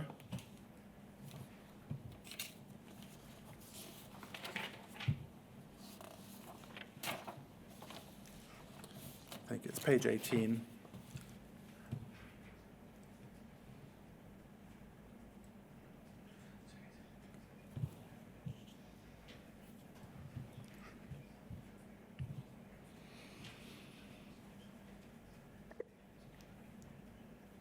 Thank you.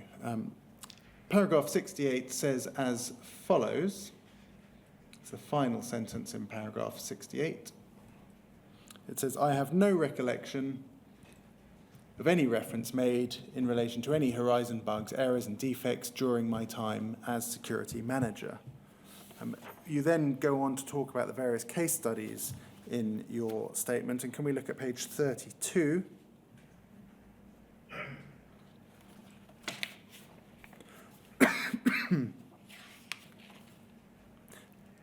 It's paragraph 114. This is in relation to the Hamilton case. Paragraph 114, page 32. You say, "It was always my understanding that the Horizon system was robust, as this was the message that was always instilled in everyone by the Post Office, and I was not aware of any reference to bugs, errors or defects relating to the integrity of Horizon." Paragraph 126, that's page 34, and that's in the context of the Julian Wilson case. It says, at 126, "I was not aware of any reference to bugs, errors or defects relating to the integrity of Horizon at this time." If we look at paragraph 143, that's page 39. This is in the context of the Hutchings case that we're going to come to.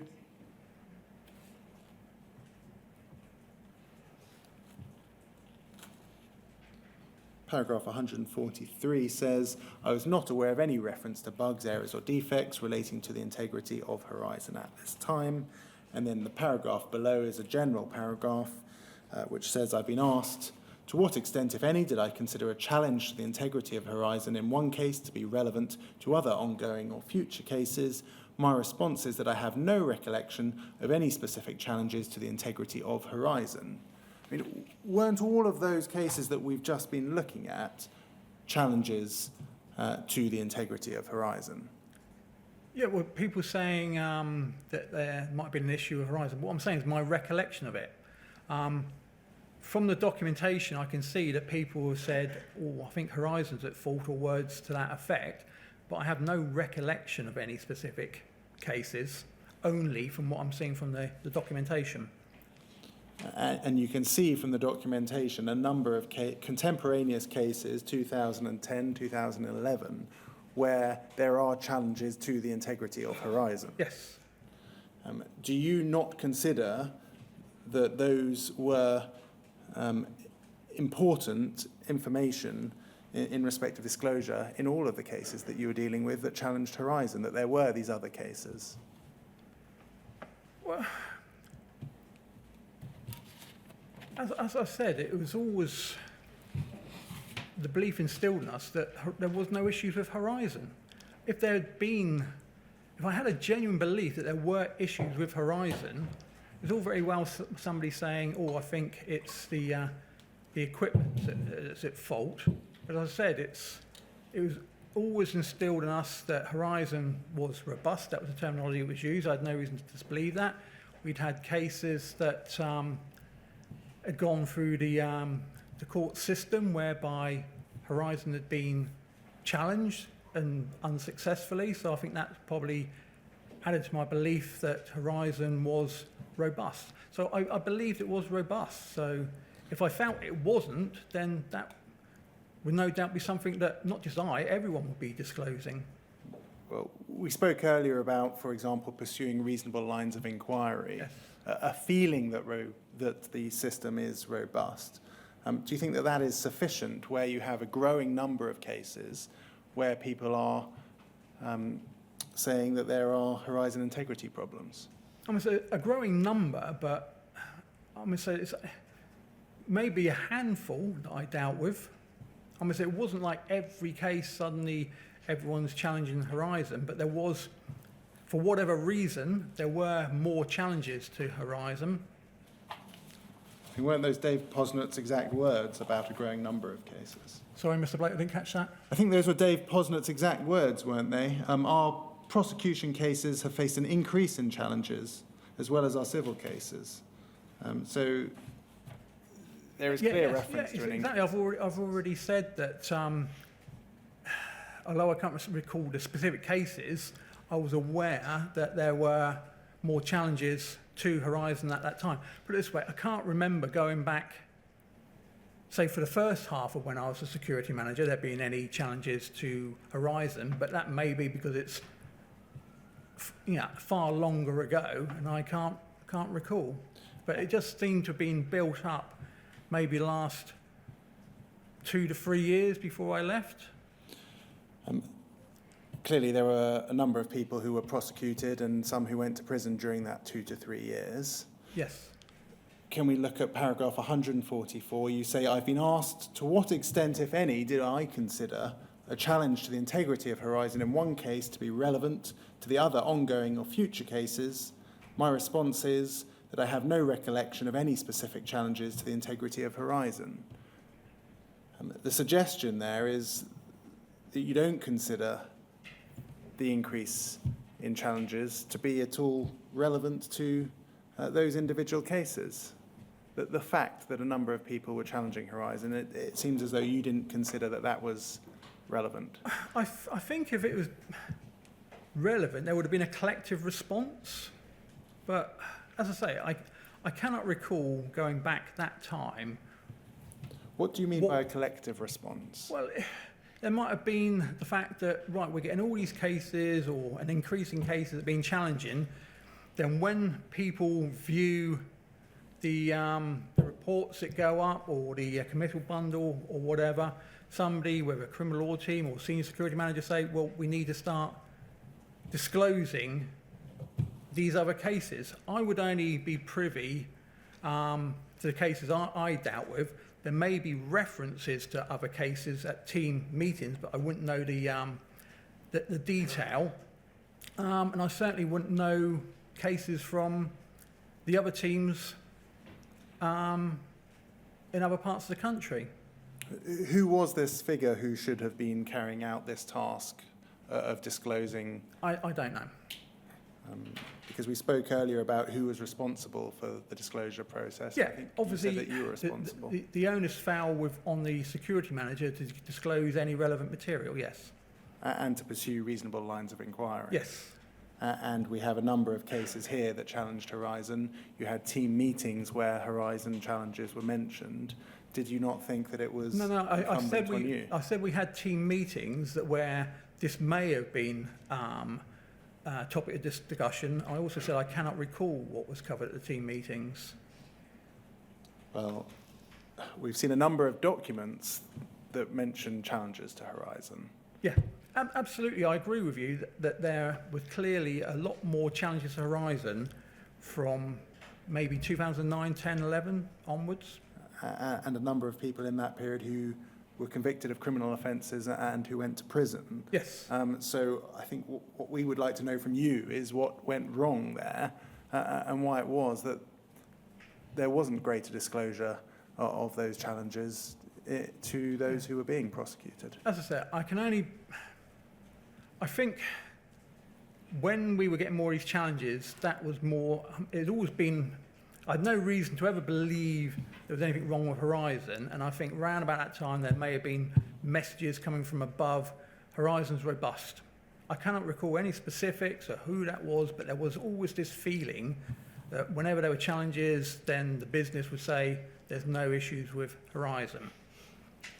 Given your duties of disclosure, do you think a feeling was sufficient? Or do you think you should have been carrying out all I can say investigations? is I believe that I conducted my inquiries and the work that I was required to do as a security manager in what I believe to be the correct manner. I'm not sure that answers the question of whether your feeling was enough and why you didn't carry out investigations into the integrity of Horizon. I really don't know what else to say. We're going to move on now to look at the first of our case studies. That's the Joe Hamilton case studies, the South Warnborough Post Office. Can we please bring up on screen poll 00113278? And it's page 37. I'm just going to briefly take you to the Court of Appeal's judgment in the case of Hamilton and others. Page 37, please, just because this is, you're the first substantive witness in respect of the investigation that was carried out in this case. And it's paragraph 142. The Court of Appeal says there, on the 19th of November 2007, Josephine Hamilton pleaded guilty to 14 counts of false accounting. The prosecution case was that she had made false entries on Horizon, making claims about the presence of cash on hand which were untrue. The prosecution agreed not to proceed with the charge of theft, which was ordered to lie on file, on the basis that the outstanding shortage of £36,000 was to be paid by the time of sentence. The next paragraph says, Mrs. Hamilton's case was that she had not stolen the money or acted dishonestly. In a prepared statement to the criminal investigation, she described a number of inadequacies in Horizon which she had encountered. Between the 23rd of October 2003 and the 9th of June 2006, she had made 26 calls to the Horizon Help Desk. Between the 3rd of December 2003 and the 5th of January 2006, she had made numerous calls to the Post Office's National Business Support Centre helpline. Scrolling down to the bottom of the page, it says there was no examination of the ARQ data for bugs, errors or defects, and no examination for evidence of theft. The unfiltered ARQ data is no longer available, but it appears that there was no evidence to corroborate the Horizon evidence. There was no proof of an actual loss as opposed to a Horizon-generated shortage. The Court of Appeal says that they were presented with further information which bolsters their conclusion that the prosecution should not have been brought, and which forms part of a concession, in fact, by the Post Office. And that is that the Post Office investigator had reported that there was no evidence of theft. Despite this, a Post Office internal log entry for the 22nd of November 2007 records that Mrs. Hamilton's pleas were accepted on the understanding that unless she repaid the shortfall by the date for sentence, the Post Office would proceed with the theft charge.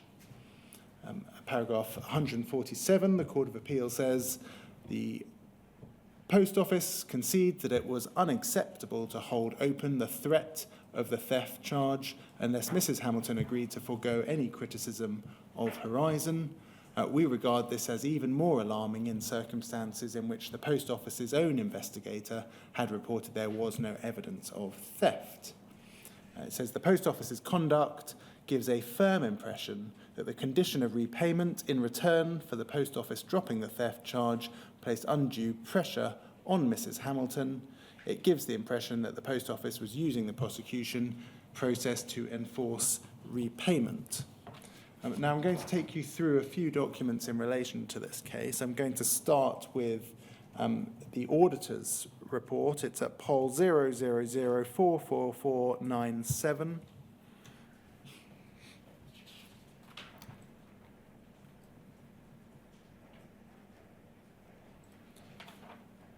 And it starts by, it's the 9th of March 2006, audit of the Post Office.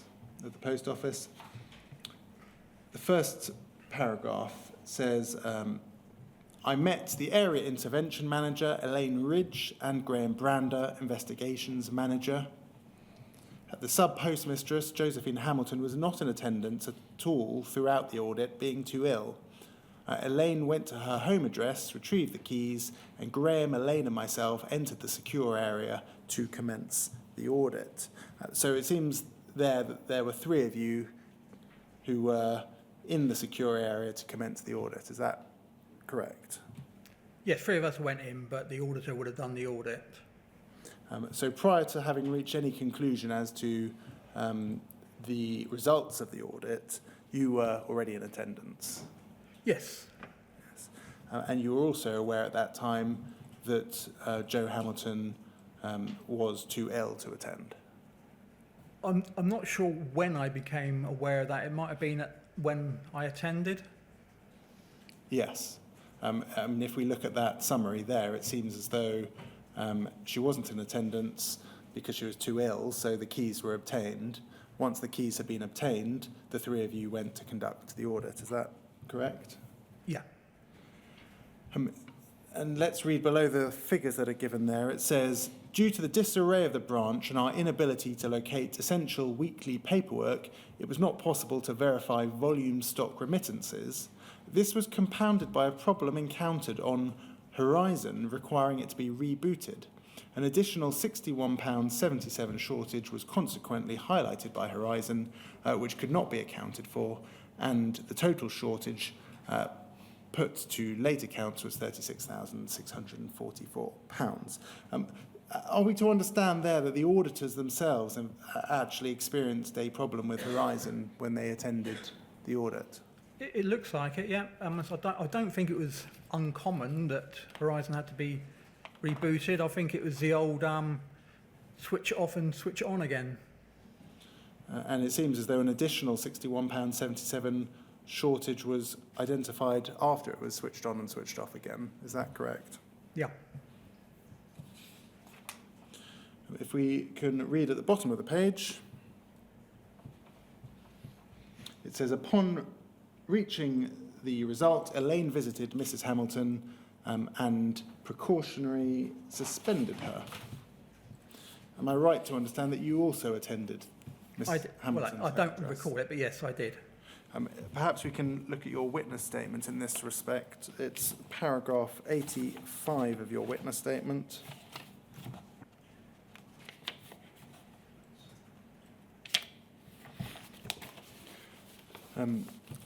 Could we ask, thank you very much. It's page 24, the top of the page.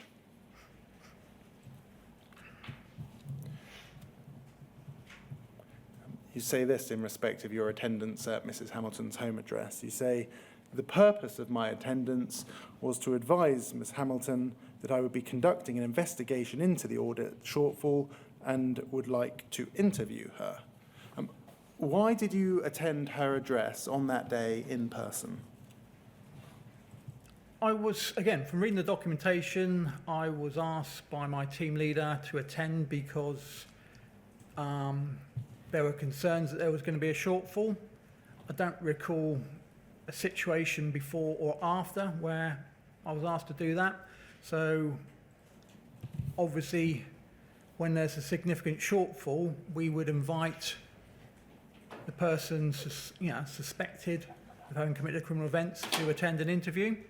So I can't recall exactly what the mindset was, but as Elaine was going back to precautionary suspend her, then whether it was my decision to go with her or whether I phoned Jeff and Jeff said to go with her to do that, I don't know. But either way, from the documentation, I went with Elaine just to introduce myself and to say face-to-face, what would be the process in respect of what I would be conducting. Many regulators or similar bodies often send written requests for an interview. We have here a case, it's a village post office, a lady who is well established in the local community, approaching 50 years old with 2 children. I don't think you didn't have any information to suggest, for example, that she was a flight risk or anything along those lines, did you? No, it wasn't a concern. I could have easily not gone and just written to her, but I think it was just, I'm going to say courtesy is not the right word, but it was just a case of, again, I can't recall it, but I just assume it was just, Elaine was going there to precautionary suspend her, and I went with her just to explain, so that Mrs. Hamilton wasn't, well, what happens next? This is what's happened next. And it can be seen from the documentation, we're in and out in 10 minutes. So it wasn't a lengthy visit. It was purely just to say, this is what my role is. And I said, please contact me when you're ready, because I understand that you've been signed off on sick leave. So there's no pressure applied. It was just really for Mrs. Hamilton's information as to what was going to be conducted in respect of my investigation. Mr. Brander, she had already given her keys to the area manager for the audit to be conducted. You were aware that she was unwell at the time. What was the purpose of attending her home address on that occasion? As I said, to introduce myself and explain the process for the criminal investigation. All of that could have been done in writing. It You could were have been. aware she was unwell and was cooperating. The suggestion might be made that you went to her home address to have a little look around. Why would I be having a look around? Were you looking to see her lifestyle, for example?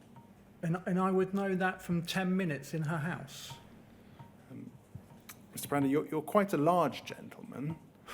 Do you think it might have been quite intimidating to Mrs. Hamilton? As I've said previously, Mr. Batt, I don't doubt for 1 minute that every time members of the security team attended a branch, it was intimidating for somebody, irrespective of our size. But it wasn't just intimidating, it was also unnecessary, wasn't it? Well, that certainly wasn't my intention. I could have easily not gone and just sent the letter out, which I did later that day, but I just must have felt it was more appropriate just to go and introduce myself as I was there for no other reason. You gave evidence earlier today about attendance with the auditors. It seems, from hearing your evidence earlier and from hearing other evidence, that there was certainly a practice that built up that security managers would attend with auditors. There would be a number of people attending. Is this part of that practice, that it was important for you as a security manager to make your presence known on that occasion? I went there because I was asked to attend by my team leader, and I said I cannot recall any other incidents in my 12 years where I would have attended in that scenario. If we were attending with the intention to pursue the investigation at that time, there would have been at least one other colleague and possibly two other colleagues. But as I went on my own, it was purely just to see what discrepancy, if any, there was. And then at that time, whether it was my decision to go with Elaine or whether I spoke to Jeff and Jeff said, go and introduce yourself and do this, I honestly can't recall. You said that you recalled that you were asked to attend by a team leader. Is that your recollection or isn't it your recollection? I have no recollection, but that's what the documentation suggests. Where in the documentation does it suggest that your team leader suggested that you attend? Well, I believe it's in some of the emails. Okay, well, we can have a look at those emails in due course. Well, the information would have been passed on to Jeff Hall, as is in the documentation, and then for that to have been given to me as a case or just to attend, Jeff Hall would have instructed me to do so. To attend in person? Yes, I attend wouldn't her have home just, I address. wouldn't have just done that off my own bat. To attend her home address? Well, to actually go out to the audit, I didn't know until that point whether the keys had been obtained, or I think I didn't know Elaine Ridge, so I was just asked to attend and meet this person and the auditor. What I'm trying to understand is why you were an essential element to attendance on that day. So we have the auditors, they're carrying out an audit. Yeah. We have the regional manager who has obtained the keys. Yeah. Why was it necessary? We have an audit report, Yeah. so they report what they've carried out. Why was it necessary Yeah, for a large security manager to attend on that day? I completely understand what you're saying, Mr. Blake, and as I said, I do not recall a situation of before or after where I had been asked to attend, because if there was a discrepancy, that could have been relayed back to us and we could have just dealt with it as we normally would do. I don't know why I was asked to attend, because the only other time that I've attended an audit would have been with at least one other colleague where we would be intending to conduct interviews on that day. But clearly, in this case, there was no intention. So I'm not really sure why I was asked to spend the morning there effectively witnessing something which the auditor could ordinarily have relayed back to us as would have been the normal case, other than the fact that Jeff must have asked me to go there. Looking back at that, do you think that it wasn't appropriate to attend? I can't say it wasn't appropriate. As I say, it's... Were there any guidelines in place in respect of, for example, someone who was unwell, whether attendance at their home address was appropriate or not appropriate? I honestly don't know, but obviously when I was there, I certainly wasn't looking to do anything relating to the investigation at that time. I made that clear, and I left it entirely with Mrs. Hamilton to contact me when she felt in a position to do so. So I felt that I had acted fairly. Did your presence add any value that a letter couldn't have? Oh no, absolutely. It could have been done afterwards. As I say, I went to the house, no doubt, because I was at the audit, and Elaine was going there to do the suspension. So, as I said, I don't know if it was my decision to go or whether I spoke to Jeff, because obviously I've been relaying back whether there was a shortfall or not to Jeff, and whether Jeff advised me to go there, I honestly can't recall. Okay, so when you say your attendance was required by the team leader, you mean your attendance at the audit, not at Mrs. Hamilton's home address? Yes. And it was a personal decision to attend the home address, or you can't recall? I can't recall whether that was my decision to go with Elaine, because she was going there anyhow, or whether I would have spoken to Jeff and Jeff suggested I went there. And do you have any reflections on even the attendance of Elaine and the termination of the contract in person? Do you think that that needed to happen in person? Well, just for clarity, there was no termination of the contract. They were precautionary suspended. But put it this way, if I'd have thought that there was an issue with it, I wouldn't have gone. But I don't know whether that was an instruction or whether I just felt it appropriate at that time as I was there to just introduce myself. Nothing more than that, just to introduce and explain to Mrs. Hamilton, what the nature of the investigation would be. And looking back at it, do you still think it was appropriate? I really don't see that I did anything wrong by doing that, no. I mean, so if Mrs. Hamilton felt intimidated by me being there, then I can only apologise, but that certainly wasn't in my mindset that she would have felt that way. And again, that was more the reason why we were literally in and out. Can we please look at poll 0004439, please? And this is the investigation report of the 17th of May. If we look at the final page, it has your name as the investigations manager.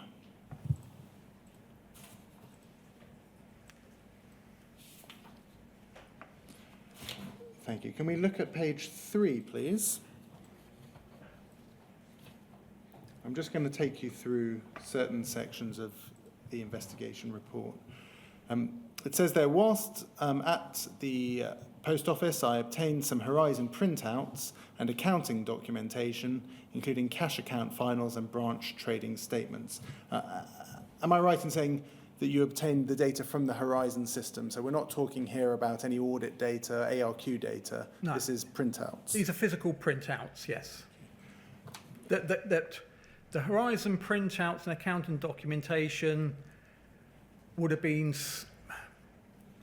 items that a postmaster be required to generate whenever they do their daily transaction summaries or weekly or accounting at the end of either the week when it was cash accounts or the end of the month when it was branch trading. But there may well have been some Horizon printouts that the auditor generated. It then says at 10:50 hours, together with Ms. Ridge, I attended Mrs. Hamilton's private residence. I introduced myself to Mrs. Hamilton and her mother, showing both of them my identity card. I was present when Ms. Ridge precautionally suspended Mrs. Hamilton's contract for services. It then says, if we could scroll down slightly, thank you. It says, I explained to Mrs. Hamilton that I wasn't able to discuss anything relating to the audit deficit until the interview. Mrs. Hamilton made no significant statement at that time. I was at the private residence for 10 minutes, leaving with Miss Ridge at 11 o'clock. Mrs. Hamilton's mother was present the whole time. A copy of my notebook entry can be found.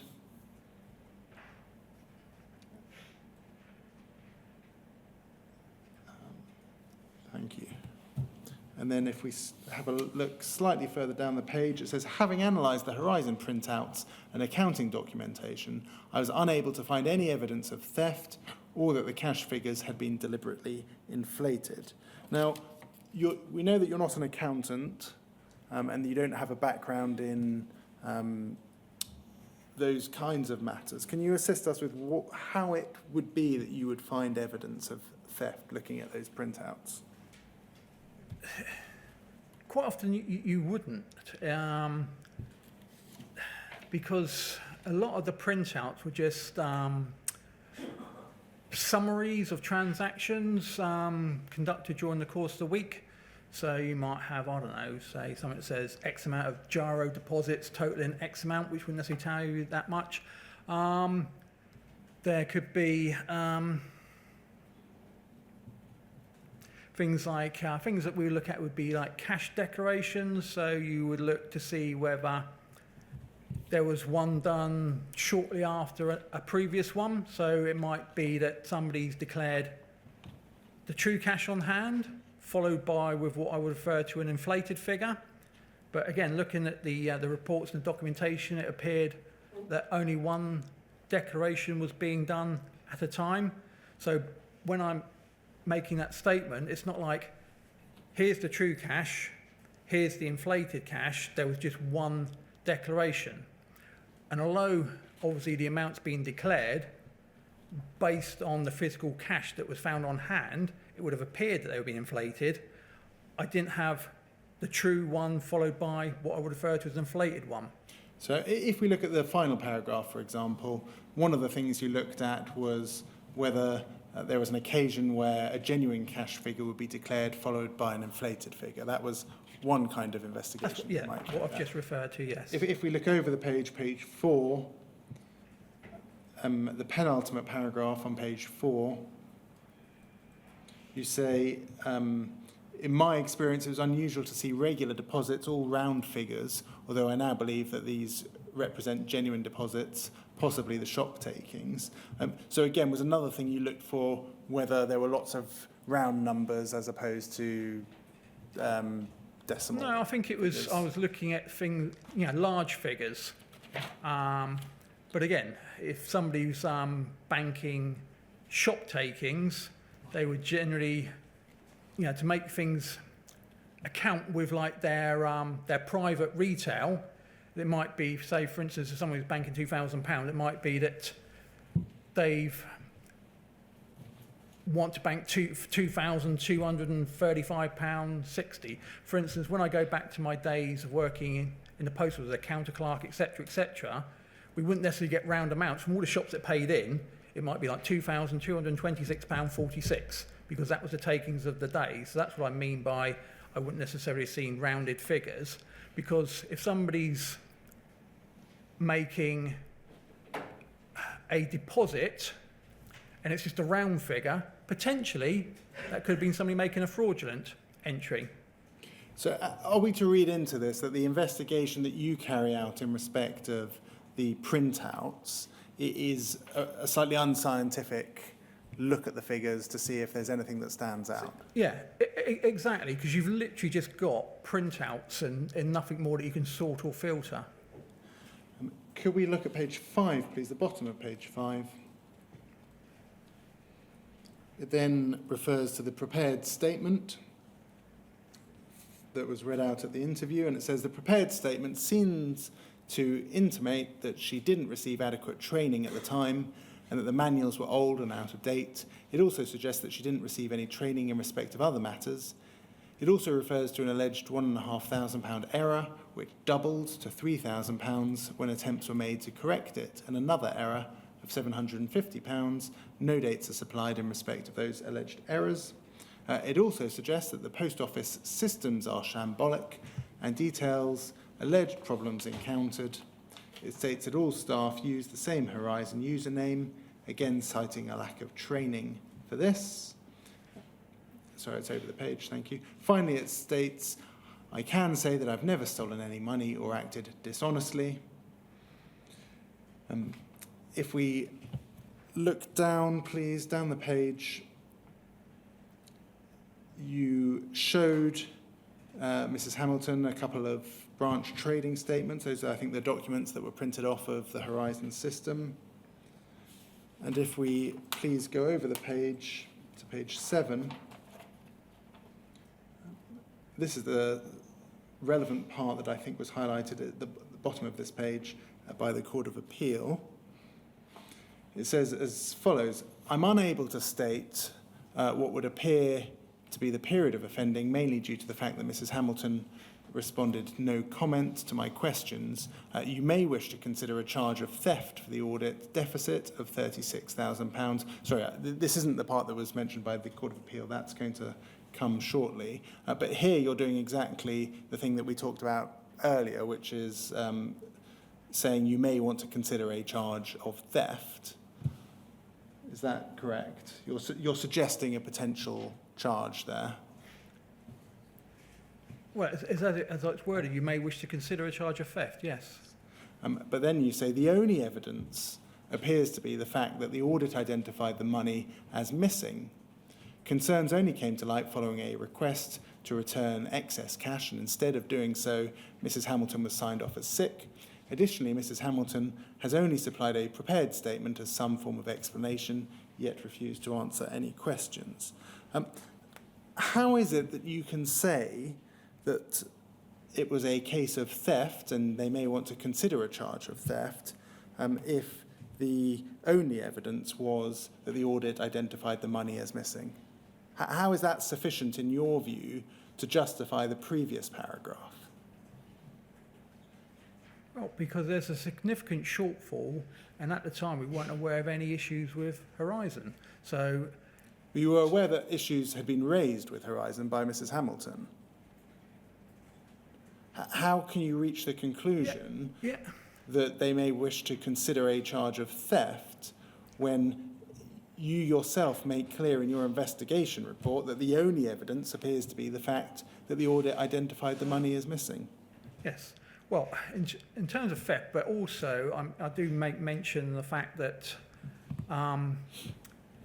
the purported cash on hand increases over a period of time. I also make mention that, and again I do a schedule as well, showing that the cash was recorded up until quite some time prior to the audit, and then that ceased for some reason. But yeah, as far as the theft charge, it was simply a case of there was a large shortfall, and I had no reason to believe that the cause of that was anything other than the fact that someone had stolen the money.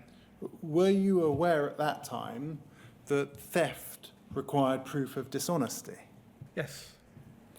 Where in those two paragraphs where you're recommending a charge of theft and saying that the audit only the audit identified cash money as missing, where do you identify any elements of dishonesty? No, there's nothing in the report to say that. So do you think it was appropriate in those circumstances where there's nothing in the report to suggest dishonesty to suggest a charge of theft? Well, from my recollection, dishonesty is always not always the easiest part of the elements of the points to proof of theft to prove, and it's down to would the layman, average man or woman on the street, think it a dishonest act, or would the person themselves think it was a dishonest act? I don't recall ever in a report writing whether I felt it was dishonest in a report. I didn't see that as a requirement. So you didn't have a view as to whether it was dishonest or not, and in essence your view was let's leave it up to the jury. No, if I believe that someone's stolen the money, I would believe that would be a dishonest act. But I wouldn't report that I believed it to be dishonest. So was your view that in any cases where an audit identified the money as missing, that would be a crime of theft, irrespective of the circumstances? Yeah, if there was a significant audit shortage that there was no reasonable explanation for, then that would be, to me, evidence of a criminal offence. And was that something, a criminal offence, yes, but in terms Or of theft? Evidence of theft, yes. Was there any internal guidance, or was it just a gut feeling that if money's missing, it's theft? Well, I don't think it was as clear cut as that, but yeah, in situations like this where there's a large shortfall, I think that was just everyone's belief that it would, it would be down to theft or fraud. Because as I say, people weren't always charged with theft. In this case, I'm asking them to consider a charge of theft. But you're accepting there, are you, that there was at that stage no evidence of dishonesty? I believe somebody's stolen money, I believe them to be dishonest. Well, where's the evidence that they've stolen money? Well, as I say, the significant shortfall. Yes. Where does that lead you to the conclusion that the money has been dishonestly appropriated? I couldn't see where the money had gone. Didn't Mrs. Hamilton tell you that there was a problem with Horizon? I can't remember everything that was on the prepared statement, but she was saying that she's had some issues, and obviously we looked into that in terms of obtaining call logs, and I think it was Annie Dunks produced the call logs in evidence. You did look into it, actually, and we can see over the page 8, the same investigation report. You say, I requested Horizon data in respect of this case, covering the period 09 February 2006 to 08 March 2006. This wasn't received until after I had interviewed Mrs. Hamilton. I've now had a chance to view the data, and I'm unable to identify anything of an incriminating nature. So in fact, in your own investigation report, you're saying you've reviewed the ARQ data and haven't found anything incriminating. Yeah, So again, in that 1 month period, yes. does that support or undermine a charge of theft? I'm simply saying I've analysed 1 month data and haven't found anything of an incriminating nature. So I haven't found where the money's gone, and I haven't found any evidence whereby things like declaring the true cash on hand followed by a fraudulent figure as referred to earlier. So might that support her explanation, or might it support your view that it was theft? I don't think it really changed. I mean, so it's hard to recall going back all that time what my mindset was. Well, looking at it now, we see that you've looked at the data, you're unable to identify anything of an incriminating nature. Does that support or undermine a charge of theft? So it's purely just for 1 month of data. If I'd have had access to the whole data and analysed that and didn't find anything of an incriminating nature, then that might have affected my mindset more so than just analysing 1 month. So your view is that 1 month's worth of data that doesn't contain anything incriminating is of no evidential value? I think, again, I can only go on what was in the report. As I say, I don't recall the case. I'm not asking you to recall the case, just I looking at it understand that. now, with 12 years of experience as a security manager, Yeah. is your view that having not found anything of an incriminating nature in 1 month's worth of ARQ data, that supports or Yeah. undermines a case of theft? I don't really see it does either. Okay, well, let's move on to the next paragraph. In view of the fact that the prepared statement suggests that numerous problems had occurred at South Warnborough Post Office, I requested and subsequently received details of calls made to both the Network Business Support Centre and the Horizon Support Help Desk. From the MBSC log, it can be seen that numerous calls were made requesting advice on a number of subjects. It also details a number of losses reported, details as follows, and it sets out each of those losses. And it says below that, both the MBSC and HSH call logs detailed reported problems in respect of the Horizon kit. So it seems there as though she was contemporaneously reporting problems with Horizon to the help desk. Yeah, it refers to problems with the Horizon kit, yes. Yes. In your experience, what kind of a thief would call their victim 3 years before they're investigated to ask the victim to help them identify where the missing money was?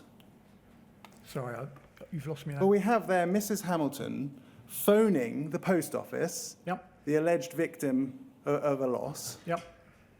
saying, I'm experiencing these losses, can you help me find it? Yep. In your experience, how on earth can that support a case for theft? Surely that undermines a case for theft, doesn't it? I'm not sure it does. I think it was Colin Woodbridge went out and looked at it. They're not all individual shortfalls. They were a shortfall that obviously started at 2,000 odd and ended up at 3,000 odd, as per what Mr. Colin Woodbridge had reported. And from what I can remember of the documentation, he went out there and couldn't find anything wrong. We have Mrs. Hamilton phoning the help desks in 2003, 2004, 2005, 2006, reporting missing funds. Yep. The crime of theft requires dishonesty. Yep. Does this support or undermine a case of theft? Well, as I say, collectively the 2,000 became the 3,000, then there's one for 750. And Mrs. Hamilton's prepared statement, she mentioned something along the lines of 1,500, which doubled to 3, which, without her giving me dates, I assume is the first 4 entries, and then the 750 afterwards, and there's another one for 1,000. So that's quite small amounts in respect of the overall deficit of £36,000. We have 1, 2, 3, 4, 5, 6 entries. If we scroll up, these are calls made to the post office requesting advice on discrepancies.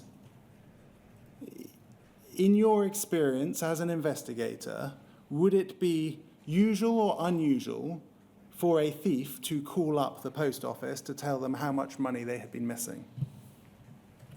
I have absolutely no idea whether these may well have been genuine losses at the time and whether money was dishonestly appropriated after that time. We have in the paragraph below, it says, I explained to Ms. Taylor that the post office would be looking to recover the funds owing from Mrs. Hamilton and that any payments would be accepted without prejudice. Was it important for the post office to recover the money? That was something we were tasked with, was trying to recover monies owed to post office, yes, for criminal investigations. And then we have at the bottom there, the bottom of page 8, your summary. During the course of this investigation, the following failings were identified. It was identified that this office had been holding approximately £25,000 more than its ONCH targets, but excessive cash holdings appear to have gone unnoticed for some time. Over the page, please. In Mrs. Hamilton's prepared statement, it states that all staff use the same Horizon username. The prepared statement suggests that Mrs. Hamilton didn't comply with all the training aids sent to her. These papers are now forwarded to you for sight and advice on the sufficiency of the evidence as to whether criminal charges are brought against Mrs. Hamilton. Looking back at that, looking at her explanation in her interview, looking at all those points that I've just taken you to, do you think that your statement within this investigation report that the criminal team should consider a charge of theft was appropriate? At the time, I would have done, obviously. Now, it's many, many years since I've been in the investigation role, so it's very hard to comment. But yes, I'm say it was a significant shortfall. So I'm sending it up to the legal team, asking for their expertise as to whether they feel that criminal charges are brought against Miss Hamilton. You're also suggesting what criminal offence they should charge, weren't you? Earlier on, I've asked they may wish to consider theft, yes. And having considered all those things that we've looked at just now, do you still consider that that was an appropriate recommendation to make? I say I have no recent experience of conducting criminal investigations, but at that time, that would have been my fault. But ultimately, You have 12 years of experience of criminal investigations. Yes, You've been provided with this investigation report. We've gone through it. yes. Looking back at the points that I've highlighted to you, do you still think that recommending a charge of theft was appropriate? Again, I'm not asking you at the time what you thought. I I'm asking appreciate you that, now, Mr. looking Blake. back. I'm not recommending, I'm asking them to consider. They're the legal expert. No solicitor is going to think, oh, the security manager is suggested or asked me to consider this charge, I'll go with that. They will use their legal expertise to determine, based on the law, what, if any, charges they feel are appropriate. I don't think you've answered the question as to whether you still think it's appropriate. But if we stick with that, is it really your view that it didn't really matter what you recommended because the criminal law team would make up their own minds? Yes, we were asked to sort of say, you know, you may wish to consider a particular offence as part of the report, but ultimately the criminal law team will advise on it, and then a senior manager will decide whether we prosecute or not. And I think your evidence is that you still think that that was appropriate. I really don't know, because it's been so long since I've done it all. Whether I've had 12 years experience or not, I really struggle to remember details of what I did as a security manager. It's only through looking at the documentation that I'm gaining an understanding as opposed to a recollection. So I think, unless you have any questions, that might be an appropriate moment to take our lunch break. Yeah. Start again at 2 o'clock, yeah? Thank you very much.